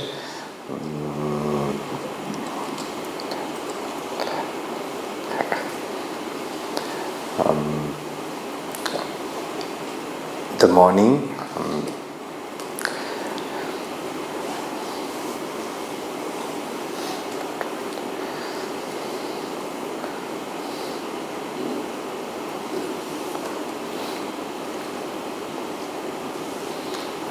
Morning you do this, okay? If the place is not open, the gate is not open, do it in your room or whatever place. When the gate is open, you come to a temple or some place where the Bodhi tree is, okay? And do it there also, alright? So I have another additional one in the morning what you can do. I was going to tell you that. It is, what do you call it? Where's mustard seed? Do you know mustard? I told mustard seed, no? That time? Yeah. Mustard seed. Okay, mustard seed oil. All right, with what is this? What is that? Coconut oil. Coconut oil you have?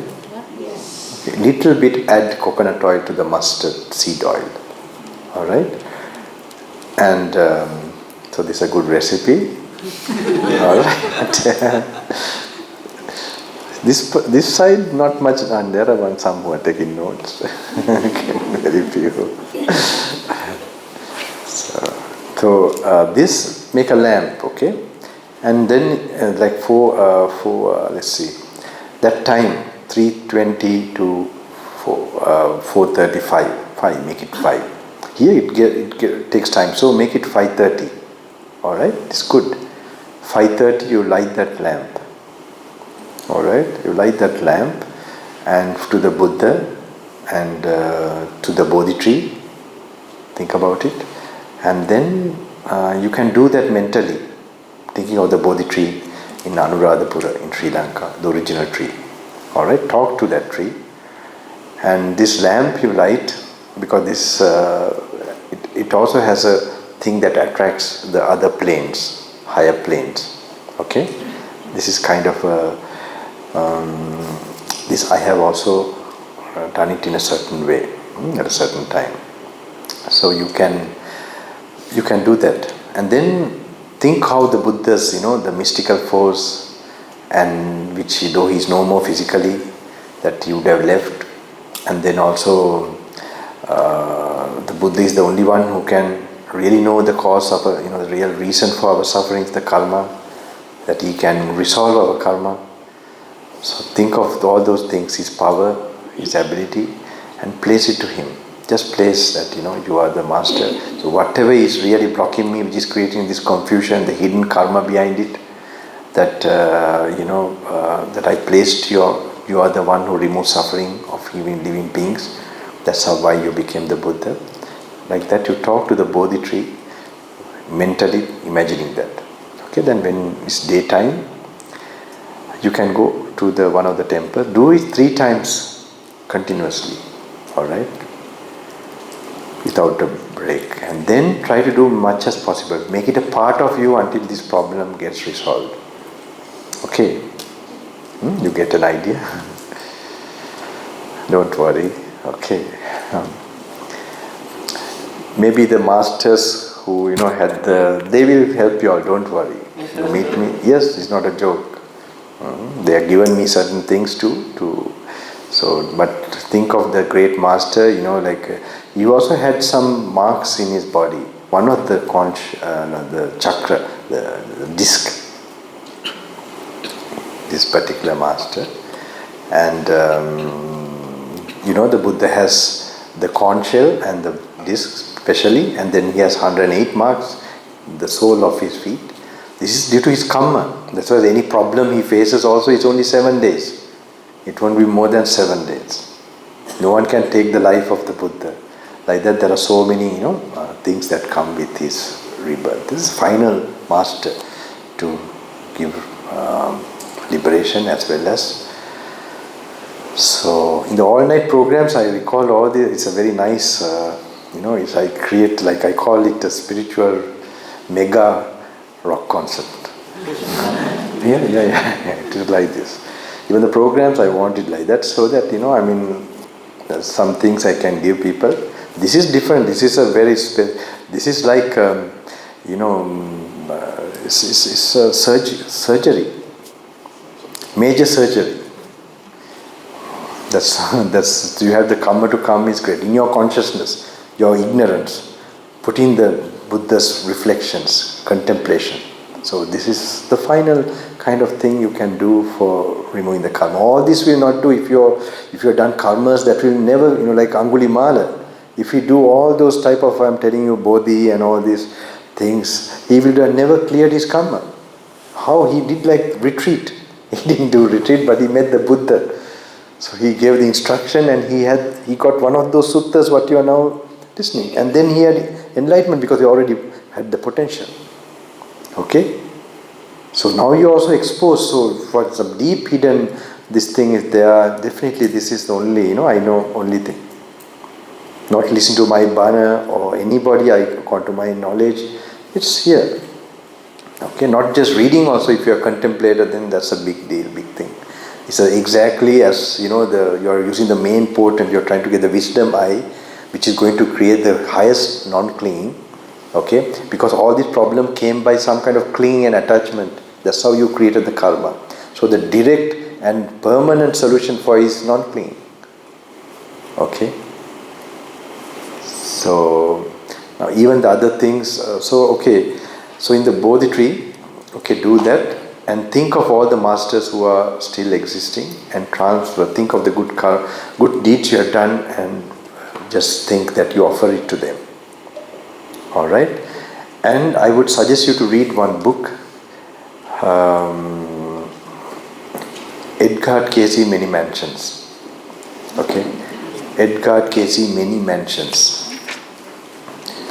He was called the Miracle Man of Virginia.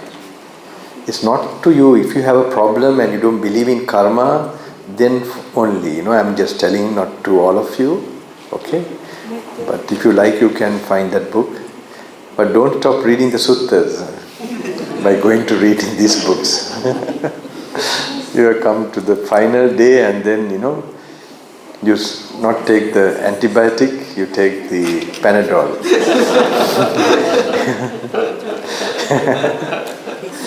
Then you get the fever again. Can you repeat the Edgar Cayce, Many Mansions. Edgar, I think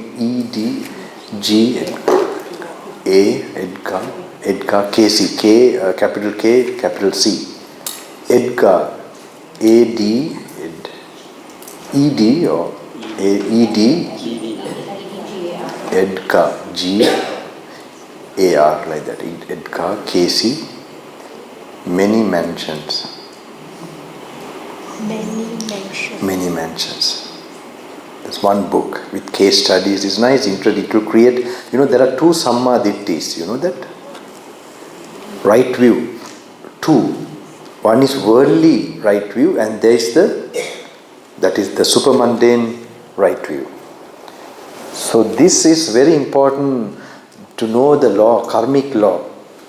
Not by just, you must have some proof also and then you must really feel karma. Okay, that is a worldly right view. Okay, so this is how I think I give it to people who are like from other religions or other countries and have doubt about karma and this is it's very, very nice, very interesting. It is spiritually scientific because it's spiritual means he goes into unconscious state and he tells things about people from the subconscious, that certain tremendous knowledge about things, about people far away and relate their problems. Sometimes karma, he doesn't know the word karma even, that the deed done in certain birth and that how this is working and how it's very, very clear to the karmic laws, because if sometimes you're suppressed with your anger within you, not showed outside, now how it is coming in a peculiar way in your office or in your family life and all that is very, very, very, very clear. And so that gives you an idea. You will not blame others. You will know, how to, sometimes how to, many things you will know. It's good. It's nice reading. Edgar Cayce, Many Mansions, and that one will be good because then you will understand, there's some reason for your suffering. You will not blame anybody. All right. And then when you go to the Bodhi tree, you'll have an idea more, how to, there's something that is what you have done, it's really behind all this. So then for that resolution of that, then you can, place to the master what is closest to you, the form of what is the Bodhi tree. Okay, I have given you that, and until then in the morning, you can light, what is that, lamp. Okay, that will also bring, so do it 3 days and then try to visit whenever possible, continue. You will see, you will definitely get a very tangible this thing. Now even yesterday there was one person having, breathlessness and because this underlying karma and things try to come up. That's why in the application form there are many certain things I have told. I don't know whether it's in this application form. One is how to see your karma. Actually, I see you have to get permission from your guardians, maybe husband wife, and then also what is this? If your parents are there, to get permission from them, and like that. That's one this thing, and you don't have certain skin diseases, karma. To know from certain diseases there is a karmic disease. So because this is going to affect. So then even if those things are there, I have told, if you can physically come, okay, that is a qualification. You will get obstacles, you can't come. But that taken that way. So giving a chance to anyone. Okay. So there's one person, I remember one lady, when she came, like I knew she can't, in the morning she's like, in Sri Lanka, in the morning meditation, she was struggling so hard. To see, I asked, did you get permission from your parents? She said, no, I'm not, I'm now married and I have a husband. Then I asked, your husband was not happy, you are coming, isn't it? And he said, yes, Bante, yes, he didn't want me to come, and I just kept everything and suddenly came out of house. And she told me the main reason is that they are facing so much problem, so much suffering. So I thought, this might give some solution. So I came out of, this thing. And then the third day, fourth day, she was able to, in the, the pillar, there were like pillars, in the hall in Sri Lanka monastery. So I saw her getting focused and so on. So she had so much willpower. Some have come, let me die in the retreat. Some are old people. They have not told their relations, they just come. So many cases like this. So, but I see their spirit, maybe there are some here also. There one has come, I don't know, and then they went today morning. So I was facing this thing, but doesn't matter. Some I find the suttas are not clear, and they have gone to the Bodhi tree. When they came, they were able to, read and so on. So you have to add something like that, even if you're good in it, because there may be something, a higher thing you can do, and it's something you don't know is blocking you. So there has to be. That's why in these retreats it's like a battlefield. You're going for a war, So you have your machine gun, you have your pistol, and you have your knife. Okay? So don't think these are small weapons and all that, some devotion. This element has to be there. There are 5 faculties you have to develop to get enlightenment. Okay, in your brain. One is Saddha, faith. So that is the part connected with this, say, some worship of the Buddha or Bodhi tree or whatever. Sati, the other one is mindfulness.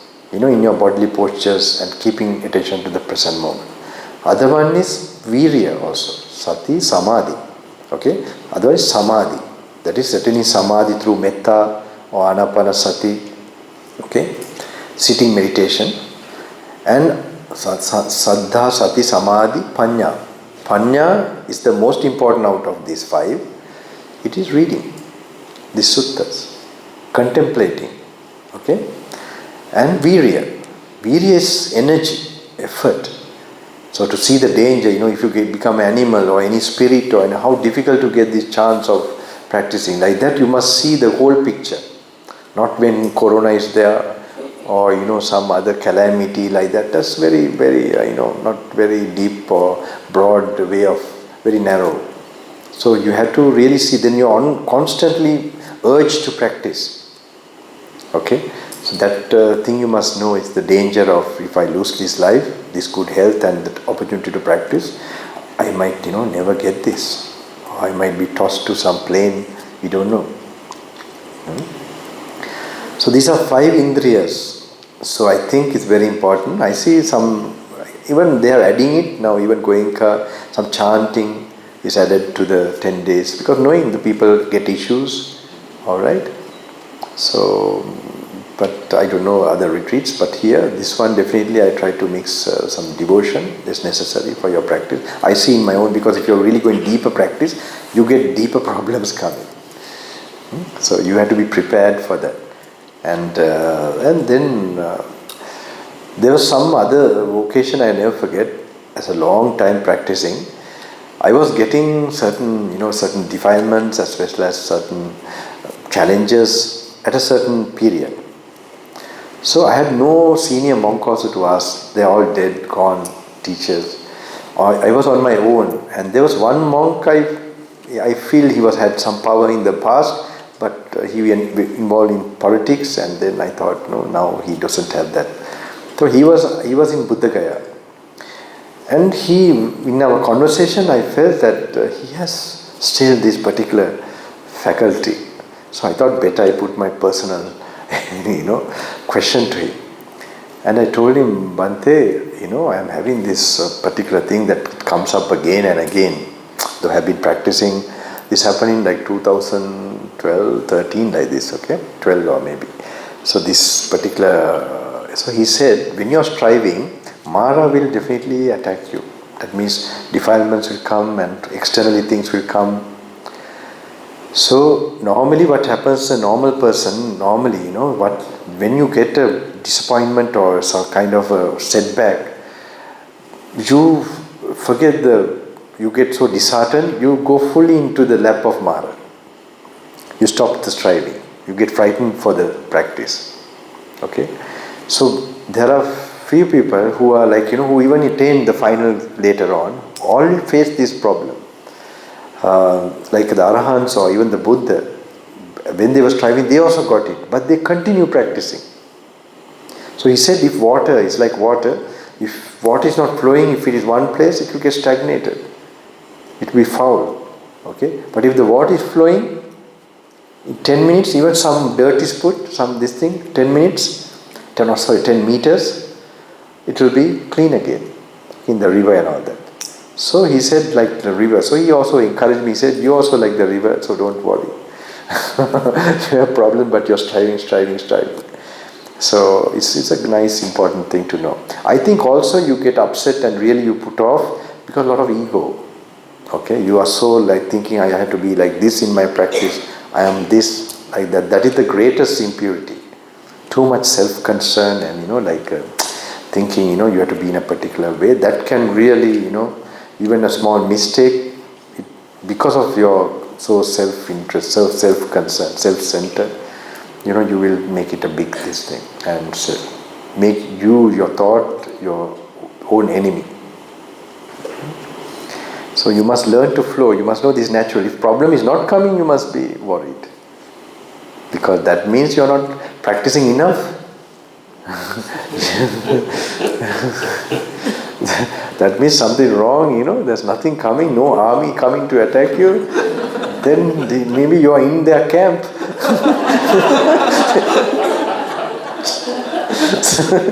So they are okay, no problem, he's there.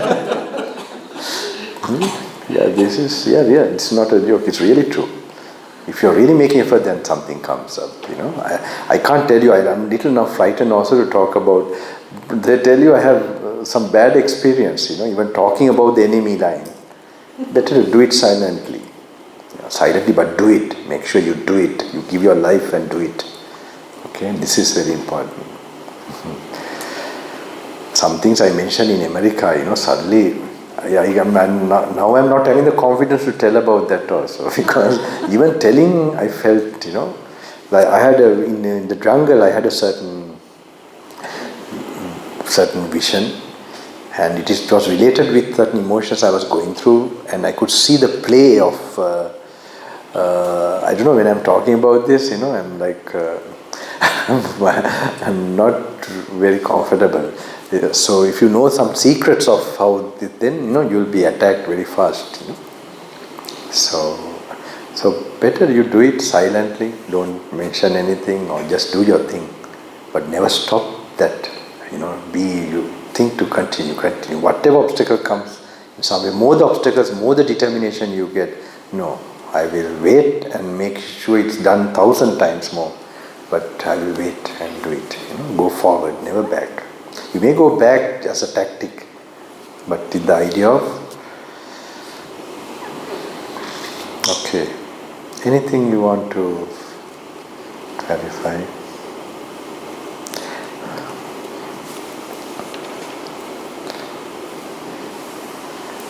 Okay. I hope I would say even you can go to a sacred place. It can be a church or even a mosque or any place, I would say. Okay?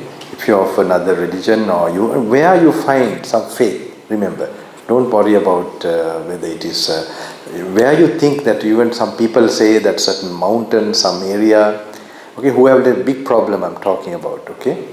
So find if any place, a river maybe, some area, some belief in that way, you can go spend some days there and talk in silence, and you can chant some positive, some kind of positive kind of thought or positive recitation, so that you will activate, and that is something inspiring you. Okay, it may be even a Christian hymn, or it could be even a Hindu, some, depending on what you have already heard and what you feel inspired, do that. Then the other part, you'll be starting to getting a support. My support also will come, my blessings from where I am. Yeah, okay. So don't worry, with compassionate heart to all living beings. Just so anybody, anything? Yes? I would like to ask whether Guanyin菩萨is also a Buddha. Sorry? What was the I would like to ask. She want to ask, is Guanyin菩萨also a Buddha? What is the con? What was the Chinese very popular with the God of mercy. God of mercy, okay, Connie, okay. Like Avalokeshwara, or is it? Avalokeshwara? Yeah, I have so much spirit of Avalokeshwara. Yes. We use that type of oil, okay? Okay, I remember in Tibet, Avalokeshwara. Avalokeshwara you are talking, like something similar? No, I mean, you said we put the mustard seed oil and the coconut oil, we like the lamb. So we use for Guanyin also can. Okay, yeah. To attract you, I understand. Yeah, it's okay. That's when you have a lot of problem, something you have a very major problem. Don't do that for enlightenment. Enlightenment is different.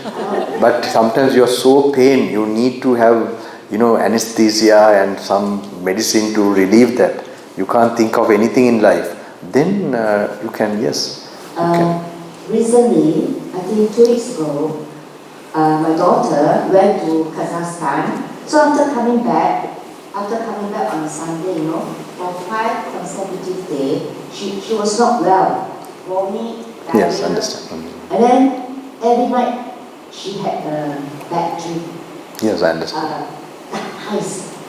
So because she's not with me, she's in another place working. So I just asked her, when you see such thing, you just pray, release me. I mean, say good things to that thing. And at the same time, I think of Guanyin菩萨. I go to the Goddess of Mercy and ask the mom to pray for her. But very funny, So let's say, for example, Friday, I pray for her. Ask the Suhu to pray for her for 12 days. And Saturday, when I went to Singapore to meet her, she said she's okay already. Right, yeah. Possibly, that's right. And you can also tell her to, if something like that happens, go to, where is she? She's in Singapore. Okay, go to a temple. She can go on her own, and she gets an idea. If some problem comes, she can go to even a Bodhi tree there. There's a temple, no?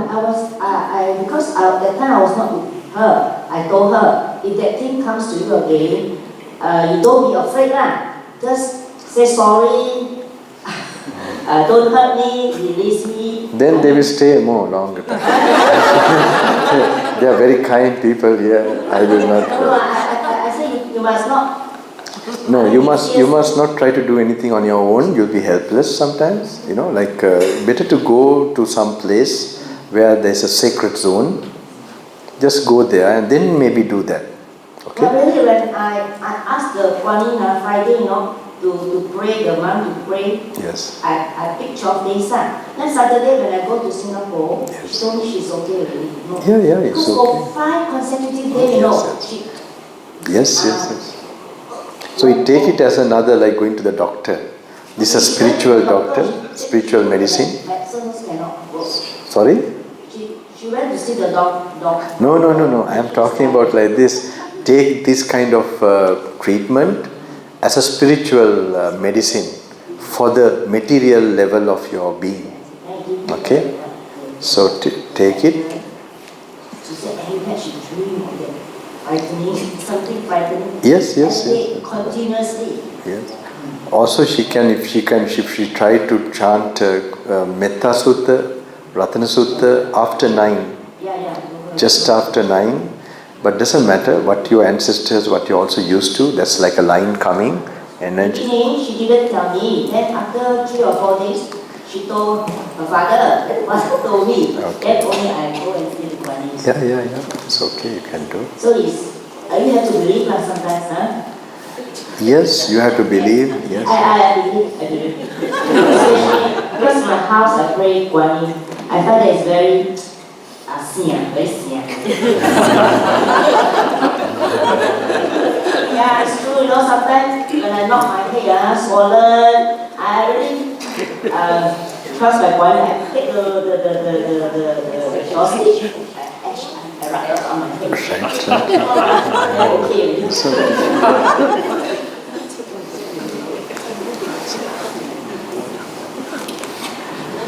Hello. First, I would like to congratulate Reverend for compiling this easy to reference book for us. This done by the organizers. So I wonder, how long did you take to compile this book? This is done by the organizers actually. Organizers, they put it to printing. But this sequence of suttas is by my teacher. That is in his long practice and some experiential with his long years of like 93 years old wandering ascetic monk. His experience is the one that that he did. He put it out. Not to everybody. He was giving this only to monks. But now I am giving this to lay people. Not lay people, anyone who wants to attain Nibbana I am giving. It's not only lay people. So your monks are welcome. Yes?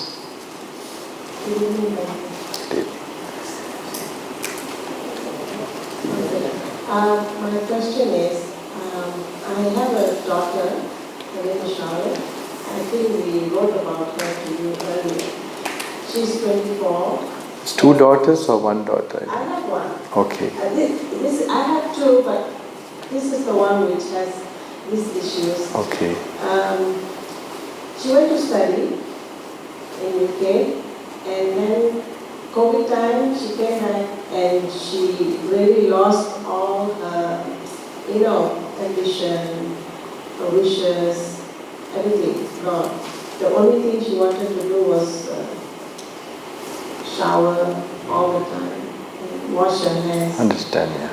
But now she's with a lot of help from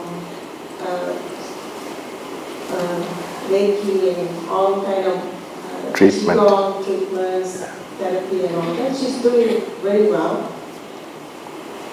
She's supposed to, but suddenly it's like a block, and now suddenly she said her ears hurt, which is true. We had it checked. They said, using headphone, the abuse has caused the nerves to have some issues, but they said it will take time to heal, and then she had dry eyes. It's like one after another. But she was sitting there waiting for you, but when she heard the music, the ringing started to ring. More. Yeah. So where is she? She went? She's downstairs in the level 1. Okay, understand, Yeah. Because even she can't fly, she's so afraid to go back to college. Yes. She wants to do things, but if too noisy, people use mic or, loud music, she's stopping herself because the pain. One is pain, but sometimes I feel she's scared. She will, whatever happened, 5-6 years ago. Yes. Like feel again, you know. So I would love your blessing. Can you bless her?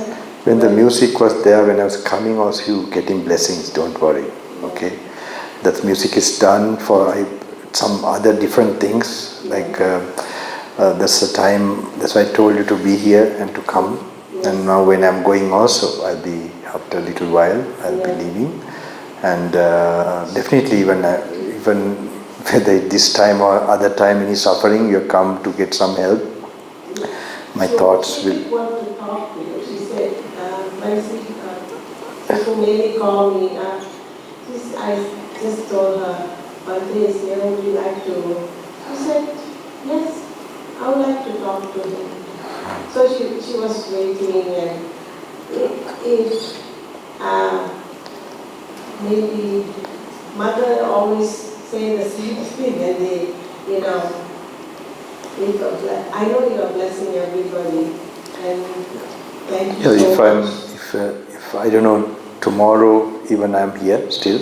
Yes. So if the thing is there, if you want to meet me separately, yes, you can tomorrow morning time. Yes. But I would tell you, you can do this. You know the Bodhi. Did you hear about the Bodhi tree? Yes. Are you Hindu? Yes. So you know already the people tree is taken as a thing that is channeled to the other planes, that you do pujas in India. So this is the one I was explaining. Yes. So you can also add to that how in the Buddha has made that very sacred tree in terms of it like represents him. You can also do that early morning, and also you can let's see, in this part of the world, do you find any particular sacred place that attracts you? Yes, I do. What is the name of the place? I also go to Senai. Thailand? Church, okay. Senai Church in mainland. I'm very attracted to Okay, that. right. And I also go to the Buddha temple. Right. I'm very versatile. I go everywhere. Oh, everywhere, okay, Yes, okay. I'm quite different. Right, okay. So you can do with the Bodhi tree, okay? That is, like as I told you in the morning, imagine because it is close someplace, then you can, when it's open, you can do again with that lamp also, alright? Master Seed, yeah, you can do. So I am putting all your, what do you call that? Queen? All those things are there in this, okay? So you do that, don't worry, and do them chanting. This is compassion sutta. This is something very similar to all religions have that compassion, that's how those contact to any divinity happens with that universal compassion. Okay, so that's something, how to visualize that is, I hope she can get the sutta meaning of Karniya Metta, Metta Sutta with the meaning in English and the Pali. Okay, so you can really read through the meaning and think about it. Okay, yeah, and that will very much break that karma, and the chanting also. And do it 3 times as I told you, continuously, maybe tomorrow even, doesn't matter. And then whenever you have possible, continue to do these things. Then you will get this solution especially for your daughter. And also read I told you Edgar Cayce many mentions, because this is very important to know about the karmic consequence, and that will bring also like knowing that itself is a medicine. Because rather than wondering how this is happening, why it's happening to us, what is that wrong, you have a convincing idea. When you accept the suffering, it will suddenly disappear also. Yes. Okay? I have accepted. She is young. Yes, I understand. Yeah. But she's much better than before. She's accepting it. Right, yeah. But it's also, she's sad about it. I understand, yeah. But anyway, I think doesn't matter. Coming here, she will get something, even to this building at this time. But make sure you try to do that, what I said. Yes. And even the church where you feel, anywhere, church or any place, immediately you feel you have some faith, really strongest faith. Yes. There also you do this chanting of compassion, this thing, and anything in that language, in that way you like a hymn or what particular this thing, put that in your earphone or whatever, and do. If you can enter that premises at in the morning, early mornings, if the gate, then go and do this. If you have not done this before, do this for 3 days after doing this also. Okay? And do this 3 days and then do it much as possible. As much as possible. Much as possible. Much as means whenever possible. Yes. Okay? Then you will see in the unseen world, the certain solutions will start to come. Okay? Thank you so much.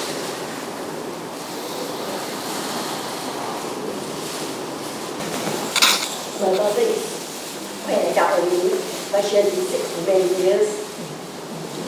And my grandson is also sick. So I want to take your advice to chant Metta Sutta for them. Okay, but you say do the mustard seed, the coconut seed oil blend. The thing is, I cannot come to the Bodhi tree here at the temple here because it opened the gate at 6:30 in the morning. And I stay very far away. Yes. Can I come at another time? Yes. 11 o'clock? No, evening. Try to reach, when the sunlight is down, maybe if you can come around 6, 7 also in the morning, or in the evening, like when the sun is down. Okay. I take that advice. If you can come like that. But don't worry, you see. Of course you have to think about them. You can do that. Yeah, I try to bring her here to come to the temple to pray and also to meet you, but she doesn't want. She's very she's ignorant, but then she doesn't want. I know. But anyway, she's graduated from USM, but she just can't keep her job. Right. Although her result is very good, she just can't keep her job. Right. And then she doesn't want to take any medication from the doctor. I have to secretly give it to her. Okay, If not, she won't be okay. But you are strong. You will be a blessing to them. Don't I worry. have to be. Yes. Okay, so I'm going to take the advice to do the chanting and see whether it can help me and also help my And try to think that way, like you have to think how Buddha has looked at this tree, and then no object can bear that, and it was born the same time the Buddha was born. Like that you have to think. And then Buddha leaves a mystical force. These things you must think. He leaves a mystical force. His infinite compassion, that. So then you place the hidden karma, what is there, that I am placing to you, Master. Like that you talk to the Bodhi tree. You must talk. Then it will hear, something will happen. Alright? And chant. After that you chant the Karnimetta Sutta, the 3 suttas. Okay? And then meditate a little bit and come. That's all. Do it 3 times at least. I don't want at your age to worry too much. No, 3 times, 3 days, consecutive. And then whenever possible, do it after. When I was in Singapore, and she is in Malaysia with her father, I prayed from Singapore there for her. I read a book from one of the Sayadaw, I forgot his name. He said, you pray for her, her age plus 3 again. So I calculated her age plus 3 again. Every day I pray the amount of times, every day I pray for her. And I feel that she's a bit okay. But once I come back here, I didn't pray and then she's not okay again. So maybe I should follow your advice and do. Yes, this is first advice. The second advice is let go. Let go. Now you in the retreat, you read again and again and practice that this is body, but body is not mine, feelings are not mine, and so on. Okay? So that if you do little bit even, very fast, your karma, their karma will be burnt. That is the power of wisdom, attention, mindfulness, and some kind of awareness is the strongest thing. But because we can't do it, we want to bring some puja, some kind of, that's also okay. But meanwhile, in the morning, as a daily routine, after doing these pujas, okay, you can do the reading, what you did here. Alright? More you're doing that and the metta bhavana on your own. And anapanasati a little bit. So that also let go of this whole family, the kamaloka, the sense world impressions. And just think this is just like I would have had so many other granddaughters or daughters or in previous life, but this is now karmically this period. And when I'm going this train, and when the next station come, one of us has to get down. Okay, think about like that. Okay, then we have no choice. Then we get into another train and then another set door. So look at how we make relationship. Don't get this thing to one family, one lifetime. You can try to think this also. This will help you a lot. Okay? Thank you. Yes. So I'll have to stop here. Is it okay? So someone there? Okay. Last, fast.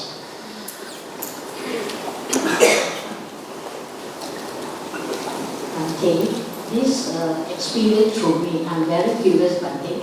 It happens through my next neighbor, my neighbor, whereby she's been possessed. Who? Sorry? My neighbor, Yes. a lady being possessed. Okay? Yes. When that morning, she asked her mother-in-law to call me in, neighbor. Okay? Whereby that day I went to do dana. I live in mainland, whereby I went Penang. I came down to Penang Island to do dana. That's I cook for the temple. Okay, doing dana. And before I reached home, roughly about 5 minutes, she asked her mother-in-law to call me to come over to her house. At that time, yes, I just went over. When I can't reach my place, then the mother-in-law called me. So I stepped over, go to the next door, and then she come up to see me. She was being possessed. The way she stand like people standing like ballet, dancing like ballet. Yeah. The toe, tiptoe. Okay, the toe is tiptoe. The hand is holding like that, and she wear I think a chain. Yeah. A chain. I don't know what. Maybe some 1,000 Buddhists being wash her or what. And then she stared at me. Stared directly through my eyes. Eyes to eyes contact. Okay? At that time I was quite brave, to say that. And while she kept on staring on me, I was afraid. Inside my heart was pumping already. Yes. I was really, and at that moment, I only can do is I keep on chanting, Iti Piso Bhagavato. Yes. At that time, I chant, she scolded me. She pointed her hand at me. Stop! Stop! Yes. And then I was curious, I was afraid. Because I don't know what to do. And they keep on staring at me, I was afraid. I don't know what will happen to me. Yes. So I stopped. And I tell her, yeah. This morning I went to temple to do dana for you and transfer marriage for you. And then, because the mother-in-law gave me money to do dana for her. So I told her that, yeah. This morning I went to temple, I do dana for you already. So, and then she just keep on staring at me, and then the mother-in-law tell her, please don't disturb her. She went all the morning to do dana, early morning at 4 a.m. And then just came back, she's tired, you please don't disturb her.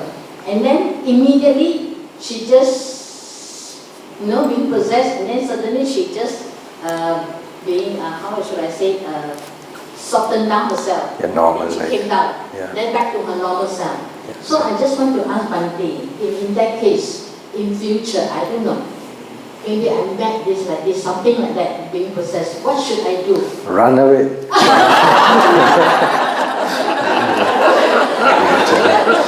She keep calling me, she come to see me. Why are going into this kind of thing? Yeah. And then I forgot to say something. When she keep on telling me, she said in Chinese, and then he tell that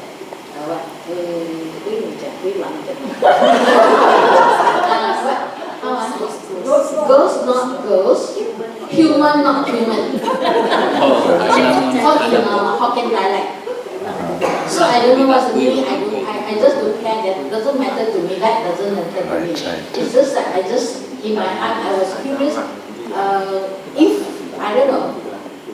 Actually, in my programs, all these unseen spirits, they happen to try to come out. And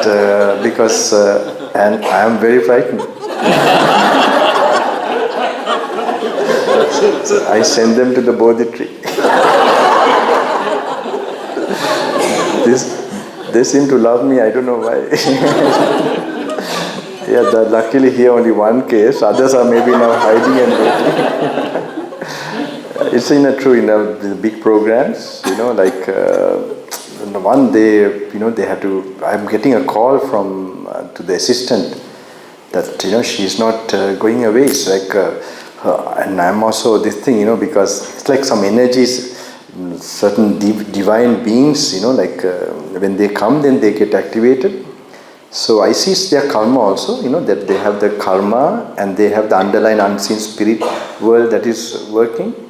So I think this is the time that, like touch programs is the time where that ancestors and all that also can get cleared to go on the path.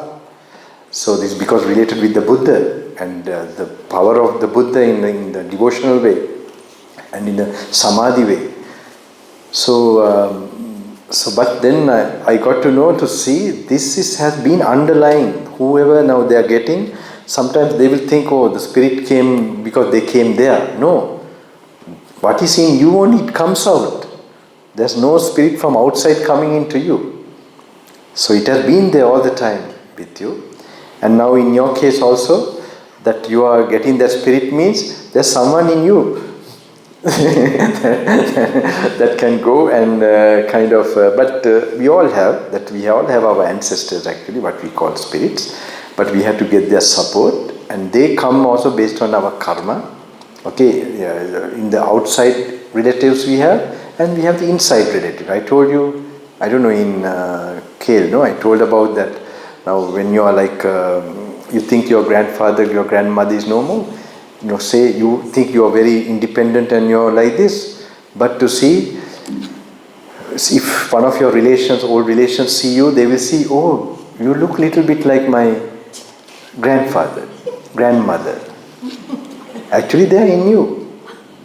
Only down like this kind of retreat where you get into samadhi and also vidarshana knowledge, that you're free from this ancestral plane. You understand? You're free from, so they are actually these ancestors karmically who are supporting you also to the spiritual this thing. There could be ones who take you to a disco, they were doing these things, so they will, and you also have that karma and you're going now there. That's possible. So now you have the karma, mainly based on the karma, the connections come. Okay?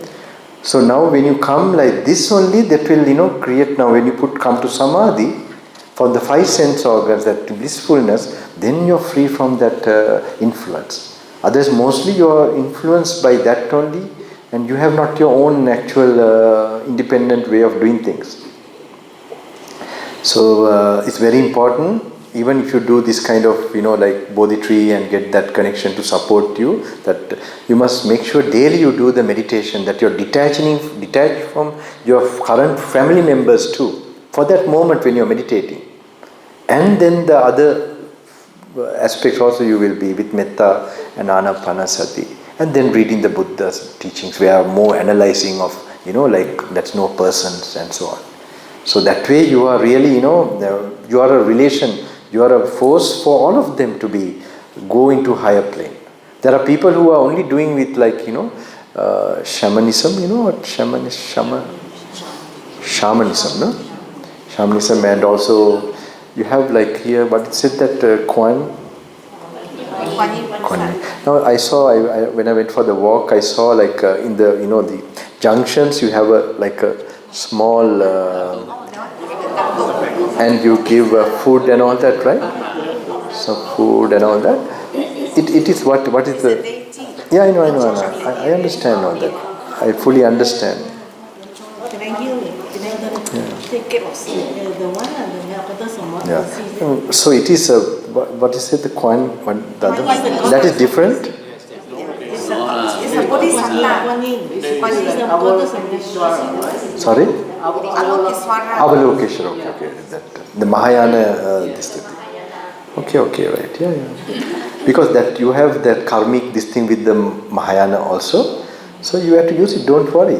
Because what you have come from previous lives, what you have accumulated, only thing, don't use the things that takes you to disco or this thing, okay? But these things which is on the line, but know their limitation. What is it? To add the other things, which is, now as I told you, add if you think this is for your enlightenment, make sure you don't neglect this. Because what you have already habituated some things, you use that. And then, but what something made you born again, something imperfect still. So add that other knowledge. Whatever you, like that you must go on this path. Okay? I won't be able to stay longer. Okay. So tomorrow is there, last time. Alright? Then we can have another spirit talk.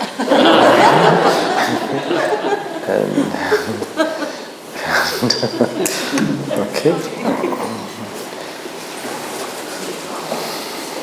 Come also and stay behind the thing when coming time and going time. This will be helpful.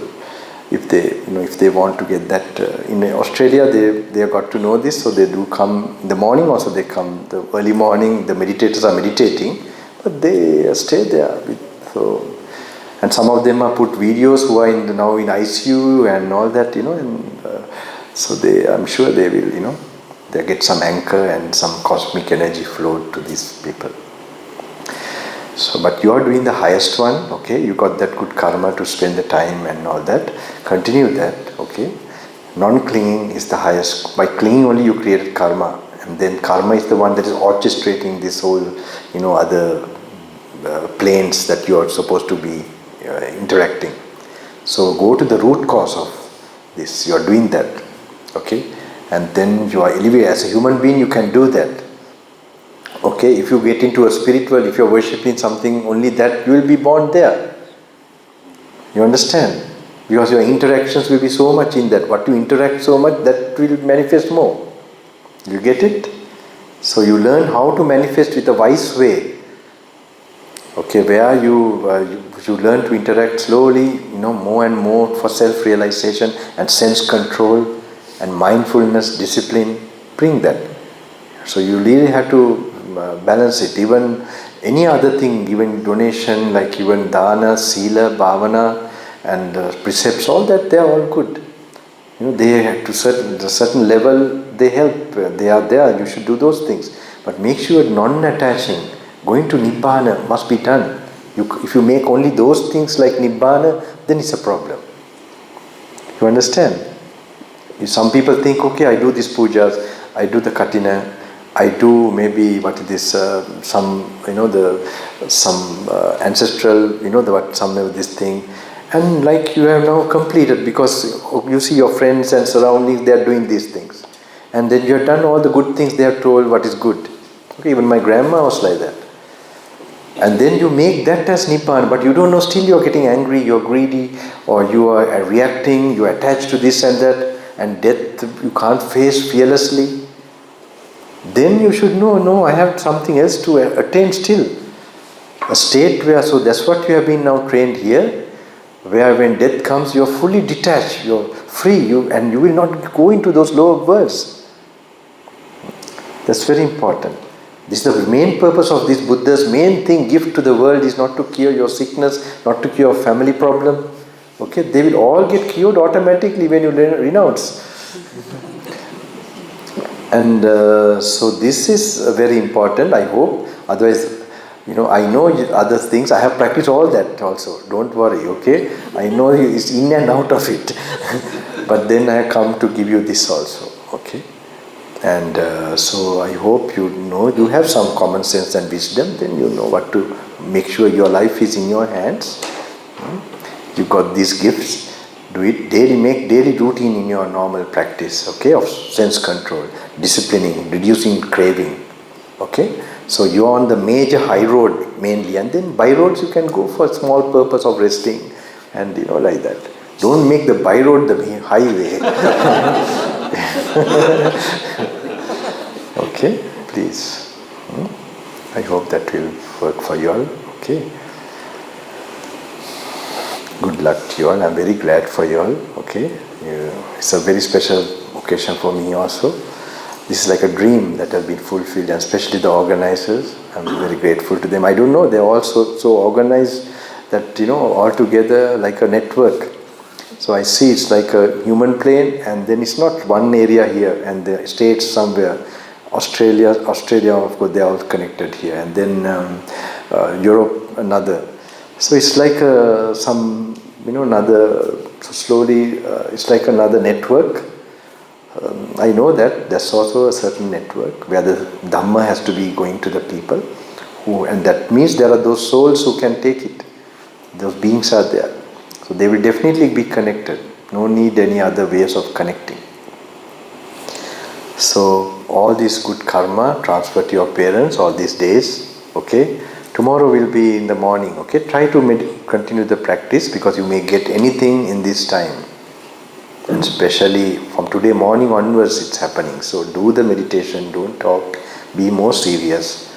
And tomorrow after lunch, I don't want to say, normally I will say tomorrow it's like your rest day. So I am not telling you to read this or that. Do your thing. Okay? Do your thing. You find what sutta was interesting to you and what practice, you can try it out tomorrow. But keep silence and you might get something. I wish I wish something you get, even not tomorrow, some other day, even my prayers will be there for that.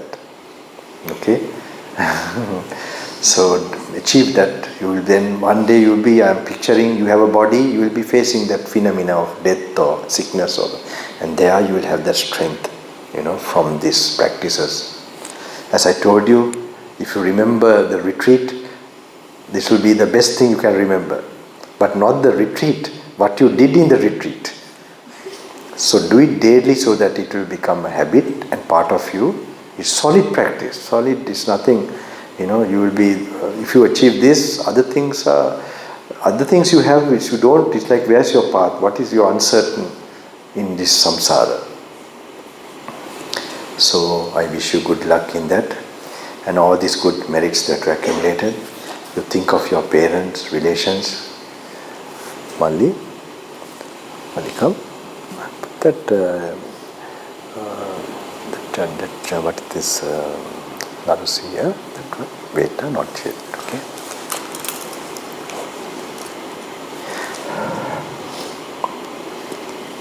So all this good karma that you accumulated by practicing, think of your parents first for sure, and Ishta Devatas, especially your parents, relations. According to Buddha, there's no being who has not been your relation. Okay, if you can see the past lives of everybody, even an ant has been your some relation or the other in the previous lives. Any being you can, so long we have gone. So if we have that vision, our love will be we will just stop thinking of any particular persons or regions, or it will be just spread to everybody. Okay? So I hope you will get those feelings and thoughts, so that you transfer all this merit from the lowest to the highest world systems to come out of all suffering to highest peace, Nibbana. And the four protective devas and the divine kings, divine angels, divine kings, Deva kings and the Brahma kings, and 32 crores of devatas who protect these noble teachings in the highest planes, beyond the sensual also. May they protect this practice so that many beings can get liberated from all suffering. Just imagine the assurance of this. It's not just, it's just that it makes your mind so strong with wisdom and faith and so on, that will make you not go to a lower world. At the last moment, it will give you power and strength to not to have negative thought. Okay? So think of the long-term thing that is going to happen, and while you are living also, you live a meditative life. It's not that you might think what I will achieve when I am dying. While you are living, you will taste Nibbana, taste peacefulness, taste desirelessness, taste fearlessness, so that you are guaranteed. You can know, you have confidence to live happily, that you have done the best thing as you got this human birth.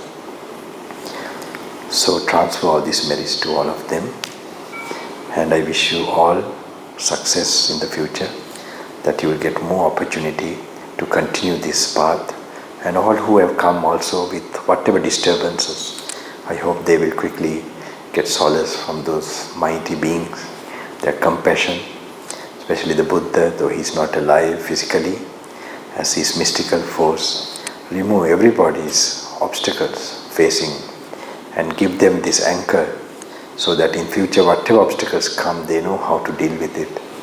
That placing their full connection to the Master, who has this conch shell and the disc in his noble holy feet. Maha Therun Mahansege Maha Agamana Siddha Vetva. May Sila Sattvanta Sansara Bhiyaduka Nativina Kalayak Venda. May Bhavya Dhiman. Ye Utum Dharma Jnane Dharma Shanti. Advak Natvale Bhiva. Your daughter is downstairs, no? Yes. Okay. Can you just stand up a little bit? Relax the body.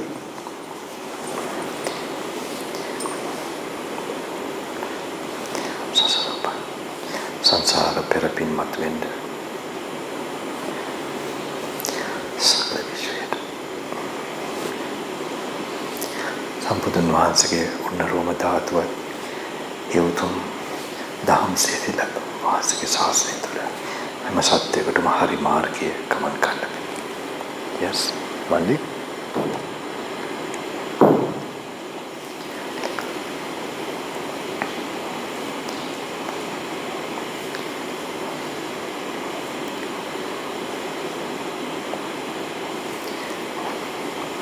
Wish you good luck.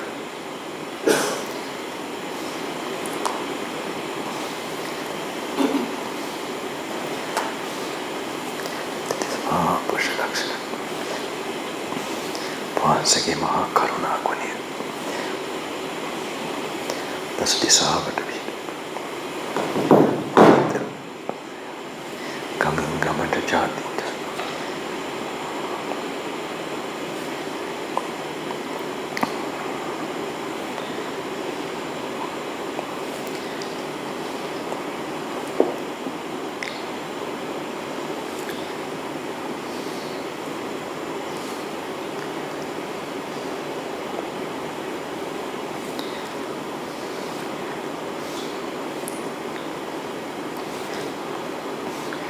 You are also blessing me. I hope I can give the fullest support to your path to liberation. That's all my deepest wish. Wherever you are, in all your part, whatever part of the world.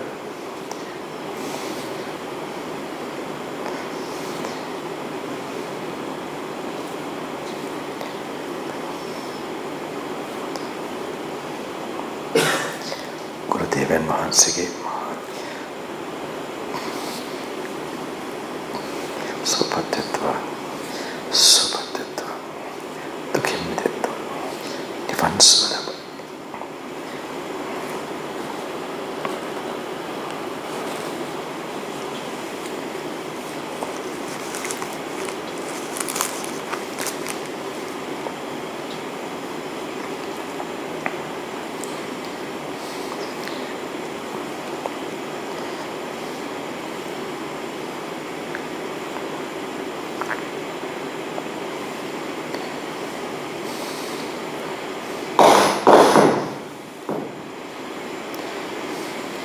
So many of you have supported even Bante's health, so concerned.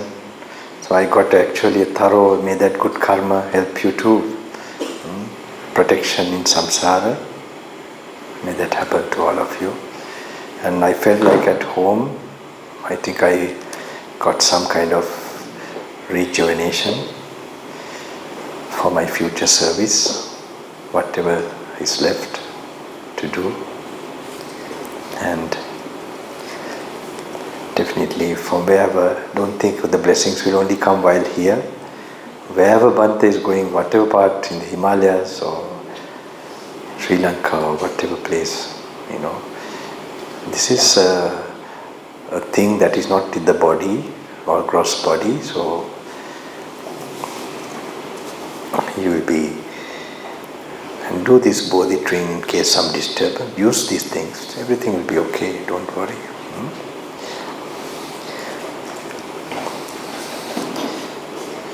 God or truth is not in a particular locality, it is in your consciousness, if you learn to press the right buttons on the cell phone.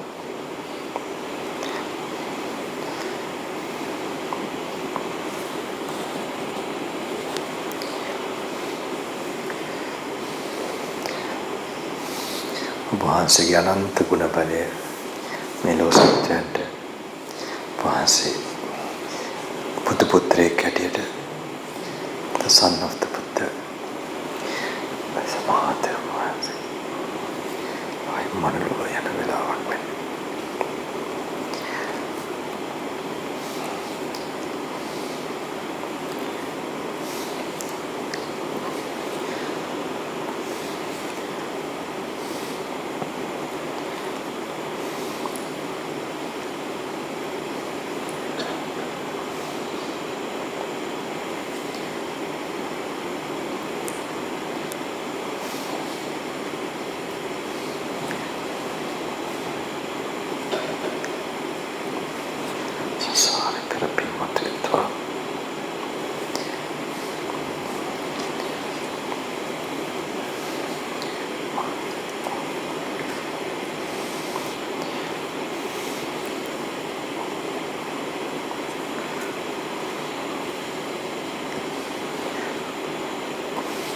holy youth,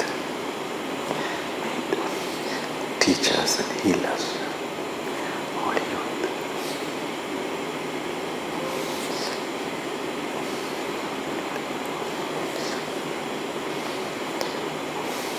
Subhatan, Nivan Solaban.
Today, try, especially who have come from outside, don't talk in the night, eat some food, make sure you remain silent. The night something will work with you, so don't lose it. If you talk, it will go away from your body, a certain energy. Keep silence tonight. Keep this with you, don't worry.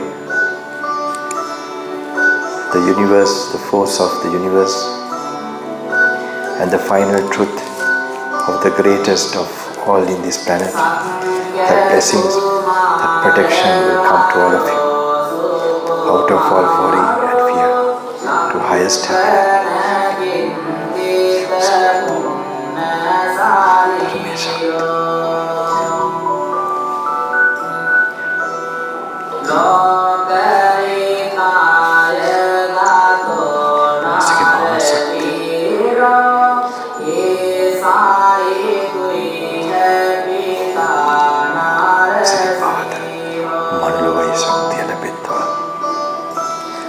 Blessings to all of you.